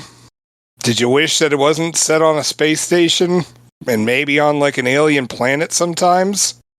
Well, then, I guess this game is for you. I'm glad those were rhetorical questions because I didn't want to actually answer any of them.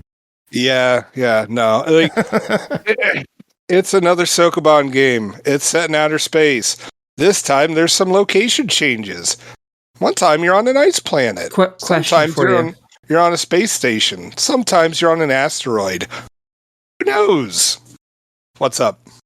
Can you die in this one? No. Deny it. Oh. You did?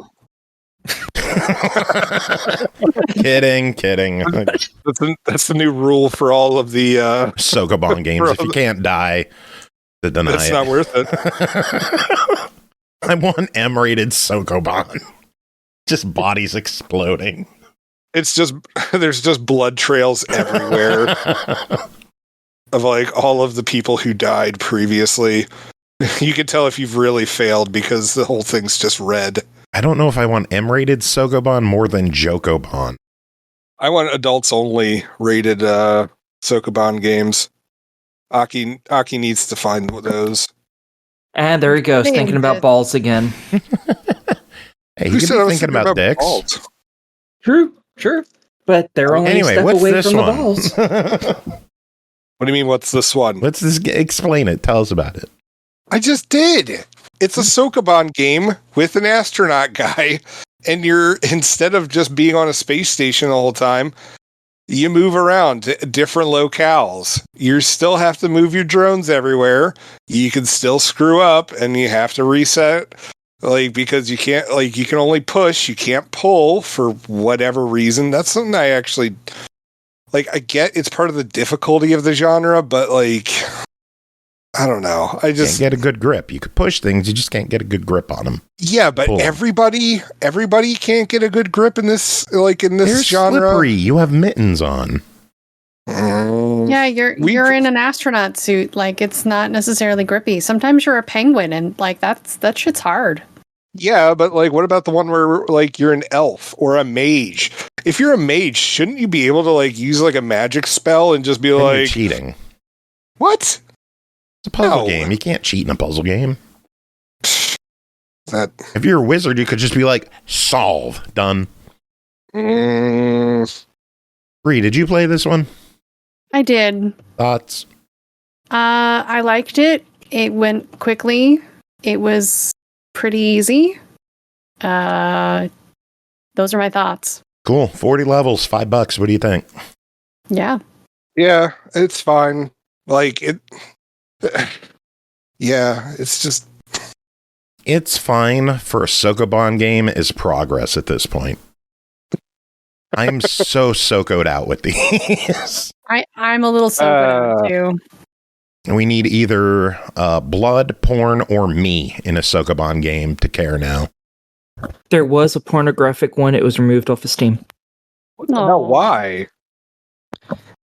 It was probably during one of the times where Steam was flirting with the concept of allowing or disallowing it. Or the company was a piece of shit. Who knows? So I don't know when it was up because it's gone. You were a pimp and you had to pick up all of your employees on the stage, and it was called Hokoban. That sounds actually awesome. But no, it was a hentai Sokoban. There's no when Steam bans things off of their platform, they don't tell you why. So we don't know why. And I don't know when it was banned or when it was on. It was so banned I don't know. because it's Sokoban. I would totally believe that because unlike all of you, I wouldn't play those games. You're getting the next one. Next game to talk about, Legends Align, developed and published by AFIL Games, released March 12th. Xbox One, Series X and S, Windows Store, PS4, PS5, $4.99 each. Legends Align is a puzzle game where strategy and organization meet in the enchanting world of RPG miniatures. Your challenge, arrange each piece precisely within a dynamic grid, ensuring no space is wasted. With relaxing and intuitive mechanics, the game starts simple but evolves into increasingly complex challenges, requiring strategic planning and sharp spatial awareness. Rotate, position, and fit miniatures of different classes and shapes into grids that grow in size as your journey progresses. Jacob, I feel like I just explained the entire game. You did. Stretch it out for me. What is this? I'm good at stretching things out, that's for sure. So, with this, so with Legends Aligned, it is a puzzle game that is presented with little RPG miniature guys. And they're all like fantasy stuff. So there's like orcs and mages and little dwarf guys. And they all fit, like they all have like various shape, like very specific shapes. So like the dwarves will always be a square. Like there's little goblin guys that will always, be an L shape. There's like little hobbit guys that will only ever take up one space. That kind of stuff. And you just have to place these pieces into a grid, rotate them around if you have to. But you're just trying to make them fit in the specific shape of the grid. And it is a really chill game. The graphics they're fine. I had no qualms with them. But it was a really chill activity, and like I don't want to say it was too easy, because like I mean there was like one or two levels that I had to like actually like restart, and in retrospect I didn't really need to restart them. I was just lazy. But like it was just a very chill game. Like it just wasn't particularly taxing or challenging.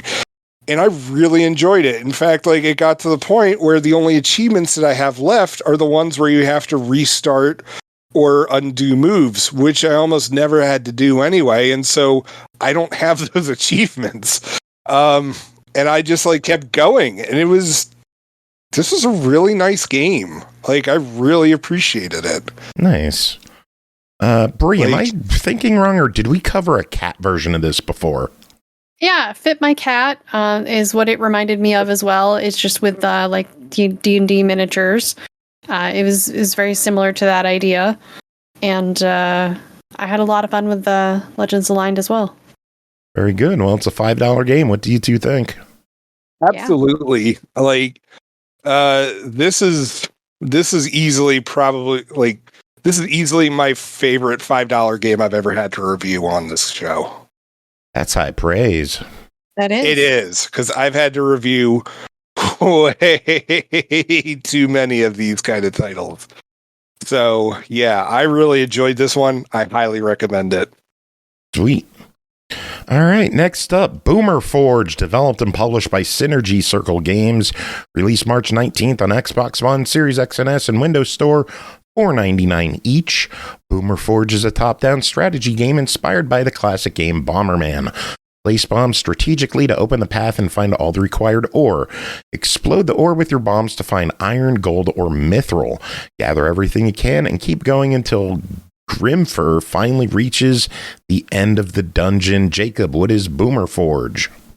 You ever wish that you could play Bomberman, but Gimli from Lord of the Rings was your main star? I mean, I've certainly laid awake many a night thinking about this, and finally, Synnergy Circle Games answered that prayer. So, Grimdur Stoneheart is this dwarf who really just wants to mine this huge underground forge, and you have a limited amount of bombs in each level, and you have to strategically place them to either get rid of things that are in your path, like various obstacles. Did you say his name was Grimdur? Yeah. Mine says Grimfur. Well, look at the store page. The Xbox site says Grimdur, because that's what I'm reading it off of. It says both. Read the second paragraph. Gather everything, keep going until Grimfur finally reaches the end of the dungeon. Fantastic. Their new name is just Grimmy. Maybe it's his twin brother. Anyway. Grimly. Well, quality isn't exactly the biggest thing on this game, but so it's just like, sometimes you have to kill enemies with it. Other times you have to like disable traps with it. And the game starts by holding your hand, but real quick it ramps everything up. And because you only have a limited amount of bombs, like some of the levels, I ended up having to consult other people's gameplay videos on this thing because I was just like, I don't know what the heck you guys are going after on this. And I'm actually still stuck on this game. It's okay. I wasn't really enjoying myself with it. It's not bad. It's just meh. But one thing that drove me up the wall is that in the settings, for PC anyway, I don't know how this plays on Xbox, but on PC, there's settings where you could mess with the volume and the music and all that kind of stuff. The game just ignores it. It doesn't matter what you set. It doesn't matter that you turned it down. Guess what? We're still going to have sounds all throughout the game. Weird. We're also going to have music. Yeah, but the thing is that this isn't the only game that they've released that does this, and I've only just started picking this up. So, yeah, your volume control settings are a lie. I wouldn't even notice because on Windows games, every time I open any game, I immediately open my game bar and drop the volume to 1% because everything on my PC is too fucking loud. Yeah, so it's okay. I'd give it a try. It's not offensive. Yeah, it's a $5 try. Any other it's not the thoughts worst on game. It's not the worst I've ever played, but it left me wanting way more. What is the worst you've ever played? Oh God, I'd really have to dig up my with himself. No, I've had some enjoyable cranks every once in a while. Anyway, no, I'd actually have to go back through my game history to get back to you on what is the worst $5 game I've ever played. All right. Well, we got one more $5 game to talk about. That's called Raccoon is Hungry, developed and published by Synnergy Circle Games. Released March 12th, Xbox One, Series X and S, Windows Store, $4.99. Follow the adventures of a gluttonous raccoon searching for food, but in the city, food isn't as easy to find on the ground. To get a meal, the raccoon must search inside dumpsters for edible items such as apples, pizza slices, hamburgers, grapes, and more. But be careful, food isn't the only thing hiding in the trash. What surprises await the curious raccoon? I'm guessing it's Jacob hiding in the trash, fighting the raccoon over scraps of pizza crust. Oh man, I was actually going to say that too. Specifically pizza crust, which I find kind of weird. Now, since you're in the dumpster, Bree, how about you tell us about Raccoon is Hungry? Yeah, sorry. There was a weird noise behind me. I'm throwing a wrench in everything tonight. Yeah, totally. Let's see. You have multiple levels that you go through. They get a little bit harder as you go.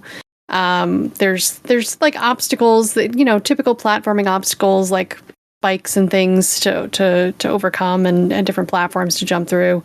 And you're a raccoon trying to get your food, and there's a number of pieces of food you have to get, and not every trash bin has food in it, so you have to hit all the trash bins to figure out what's what. But there's crows and rats and other things that will jump out that can harm you. You'll have to jump around. And at some point later on in the levels, you get steam pipes that really pissed me off because the timing on them was a little bad and it was hard to jump around them. But yeah, you're trying to get your acorns and your hamburgers and your pizza slices, and you have to get a certain amount of each for the achievements. And it was kind of cute. It's actually part of a series. The Red Panda is Hungry. Now it's Raccoon is Hungry. Apparently this is a series of games, the Is Hungry series. And so it's a little different than Red Panda is Hungry, which was good. There was definitely some twists to this one in comparison, and you had to do more than just eat a bunch of bamboo, so that was good, for achievement purposes. Cool. Jacob, any thoughts on this one? I thought it was okay. My main issue with it was that it was a little too hard to judge where you'd get hit. or where where exactly like the platform ended for like when you're having to jump and stuff like that. And I ended up getting hurt more often than like getting hurt by falling into an enemy or an enemy brushing like too close, even though I should have been able to kill it. And also there's some that you just can't even touch, which I was like, what the heck? I'm bigger than you. Like, yeah. And I did run into one other issue where occasionally when the things would like pop out of the dumpster or the trash can, they would pop out kind of randomly. And sometimes they would get stuck behind other pieces of scenery. Yep. And I would have to restart the level. So that was a little frustrating. Yeah. I agree. I liked the art style, but I found the game more frustrating than I, was willing to put up with for long periods of time. I thought it was okay. All right, well, $5. What do you think? I'd give it a try. It like again, not the worst thing I've ever played for $5, but I wasn't a big fan. I could give it a fuck it, why not? That works. So what are your thoughts? Are you happy reviewing these as single games, or do you like talking about them as stacks? I mean, the stack is like one extra sentence out of me, so I don't mind it as much. Yeah. Part of me is tired of talking about stacks. Like, I'm tired of seeing 5 listings for a game on this store. I would just mention that it's a stack and then review it as a single thing because it's the same game over and over. I mean, it's just yeah, I mean, like, I feel like every time it comes down to should people get the stacks, it's like, well, if you care about achievements, get them. If you don't.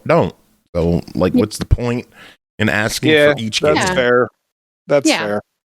I mean, I guess in the future, if I think that there's something worthwhile checking out for whatever reason, I'll bring it up. But otherwise I could agree with that. Cool. All right. Well, next up is a preview, Saintess of the Golden Bow. Developed by Transparent Games, published by Error 300. Kickstarter running now through April 20th. Reborn as the Saintess of the Golden Bow in your favorite fantasy novel. Rewrite fate in this Otomi visual novel.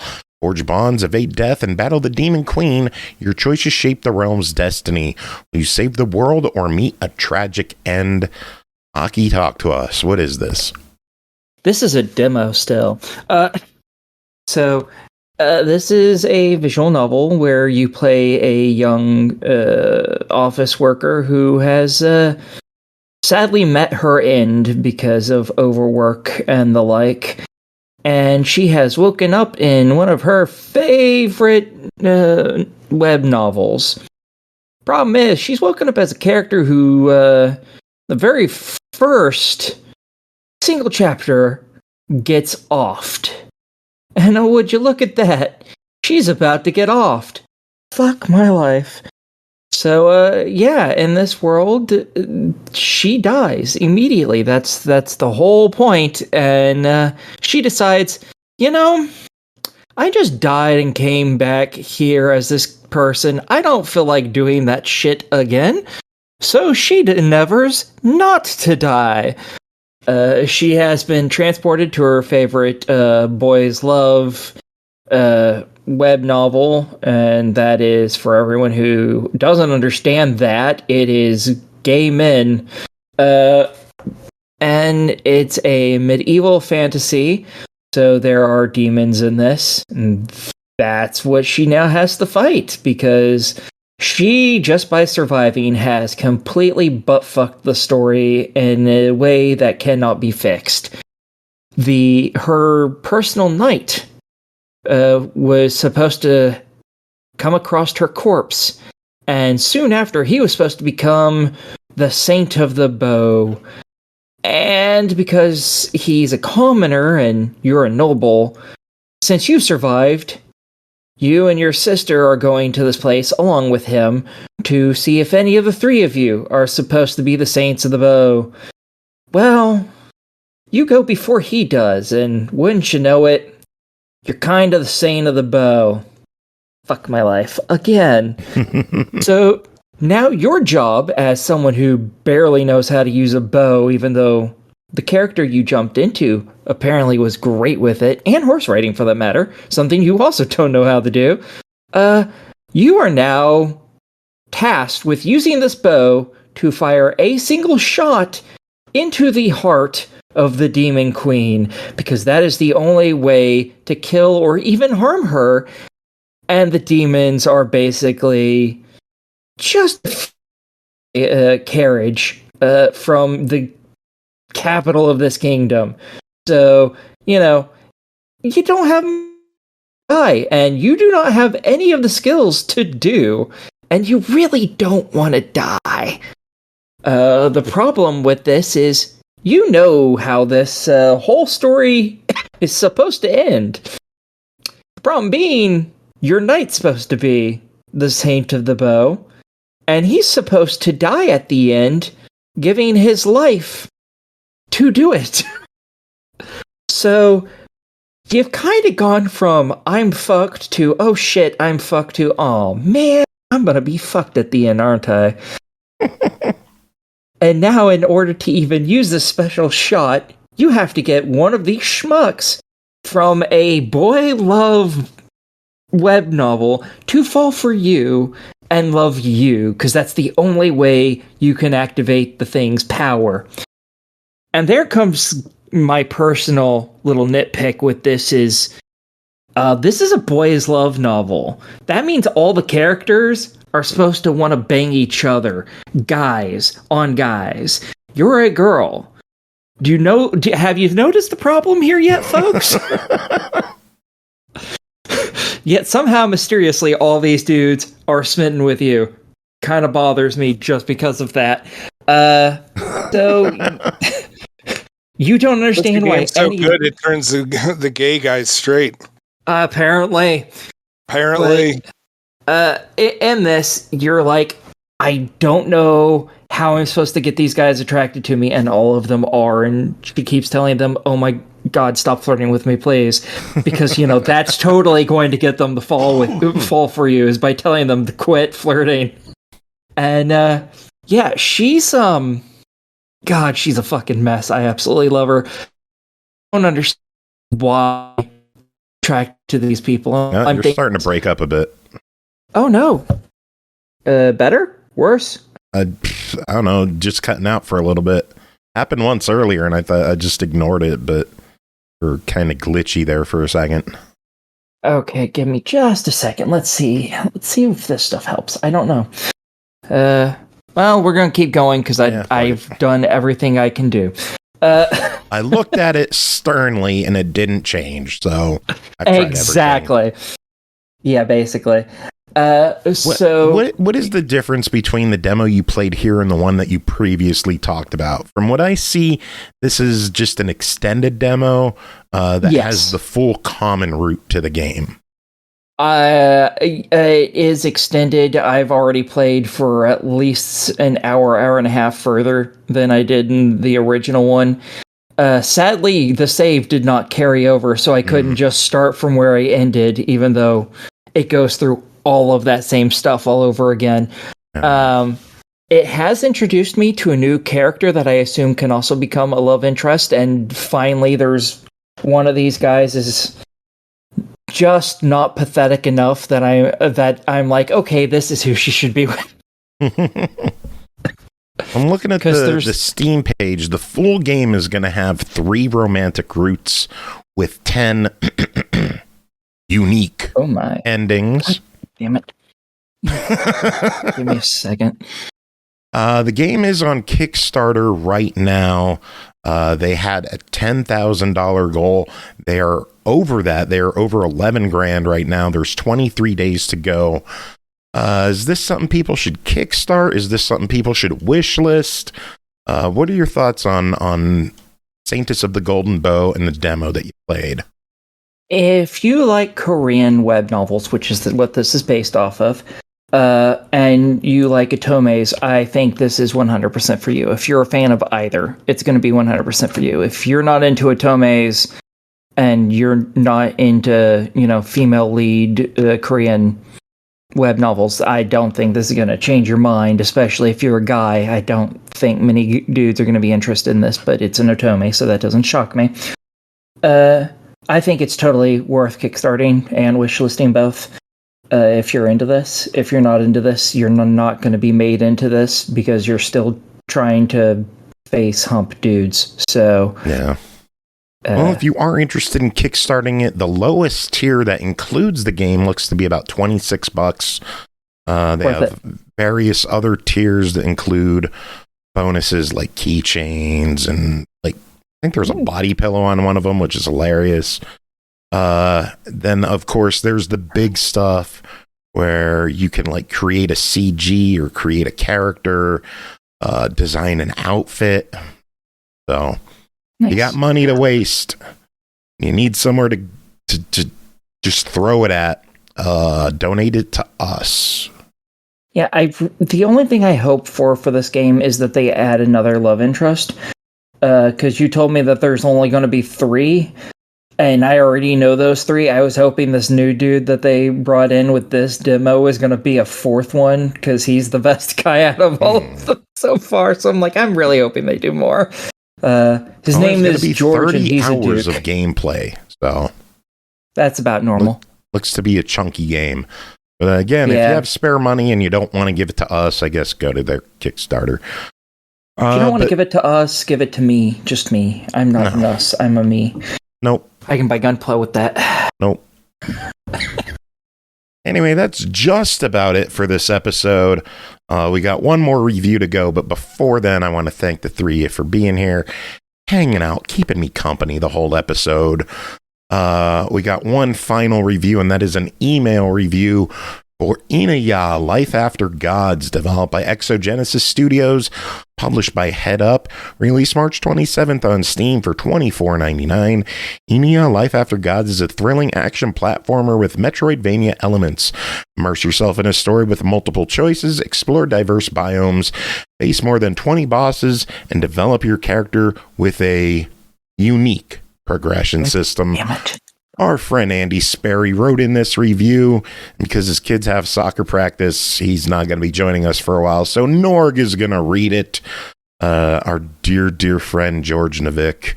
So Norg, take it away. INAYAH, Life After Gods, a review. INAYAH, Life After Gods, follows the story of a young girl who has lost her tribe, lost her father, lost all she knows to those who wear golden armor. She only wishes to find her tribe again, find her family, and take action against those who took everything from her. After the death of her father, she is rescued by her in-game mentor, who raises her and eventually takes on a kind of Obi-Wan Kenobi persona after his own death, offering advice and counsel to push the story and her own internal monologue. She's not like the rest of the tribes that live in this world. Black eyes, white hair, and the power to wield her father's gauntlets, said to hold an ancient power known only to the gods. INAYAH will use these gauntlets to gain access to ancient weapons, the gauntlets, flail, and dual blades. These weapons have their own unique playstyle and extensive skill tree.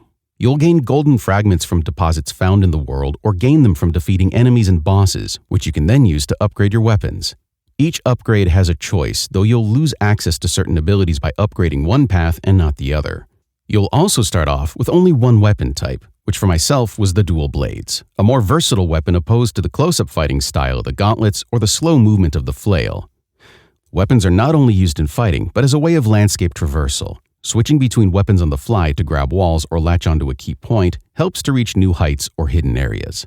You'll find all kinds of hidden items throughout this world and gain new abilities as you complete more quests for NPCs. The whole game really shifted in perspective once I stopped playing it as a Metroidvania and more as an action platformer type experience. Exploration is key, but in order to progress, you must complete story objectives, whether that be defeating an enemy, providing a safe space for a tribesman, or helping a new friend in need. The game has a big self-discovery vibe to it, with what I'm assuming leans towards her tribe being those she's discovered along the way. There are different endings to the game, and outcomes change based on dialogue interactions with your mentor and other tribes.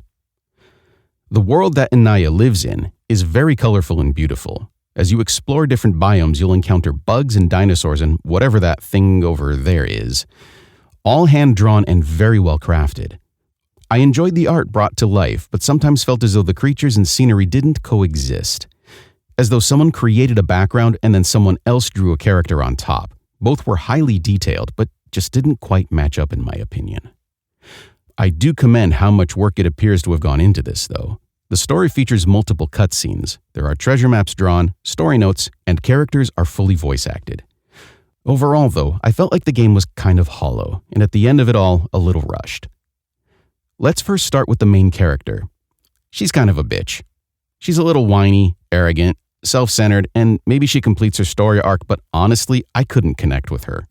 She's got an attitude and is kind of mean to the people around her who are helping her, to the point that I heard her call a character weirdo one too many times and I wanted to fight her myself. No one in the game really has much depth to them, especially in a game where your conversations matter. Really though, you only get dialogue choices with your deceased mentor. Second was the platforming and level design. Twisting spiraling platforms are great, but not when I'm trying to do a fetch quest and the new objective is on the other side of the map. I understand the exploration side of things, but not every room needs to be a platform party. Not to mention, the worst mechanic ever invented in a game would have to be switching weapons to traverse simple areas. Grab this, oops, you're sliding down, jump, switch weapons, dash up, switch weapons, grab onto this, oops, you switched to the wrong one and fell on spikes, do it again. Nope. Dumb, and I hate it. Aside from little things that we don't have to get into, like a bestiary that only shows a handful of the many enemies, I thought a bestiary was supposed to include all the beasts. Interactions that don't follow through and disappear, or even events like explosions or exhaust pipes blowing steam that don't have any sound to them, I guess we got into a few of them. Oh yeah, I almost forgot. If a map says the door leads left or right but it's actually down, I hate you. I think this one has good intentions, but maybe pushed a little too hard towards the end there. But it's not a bad game. Each element is pretty solid on its own. It's just missing that something.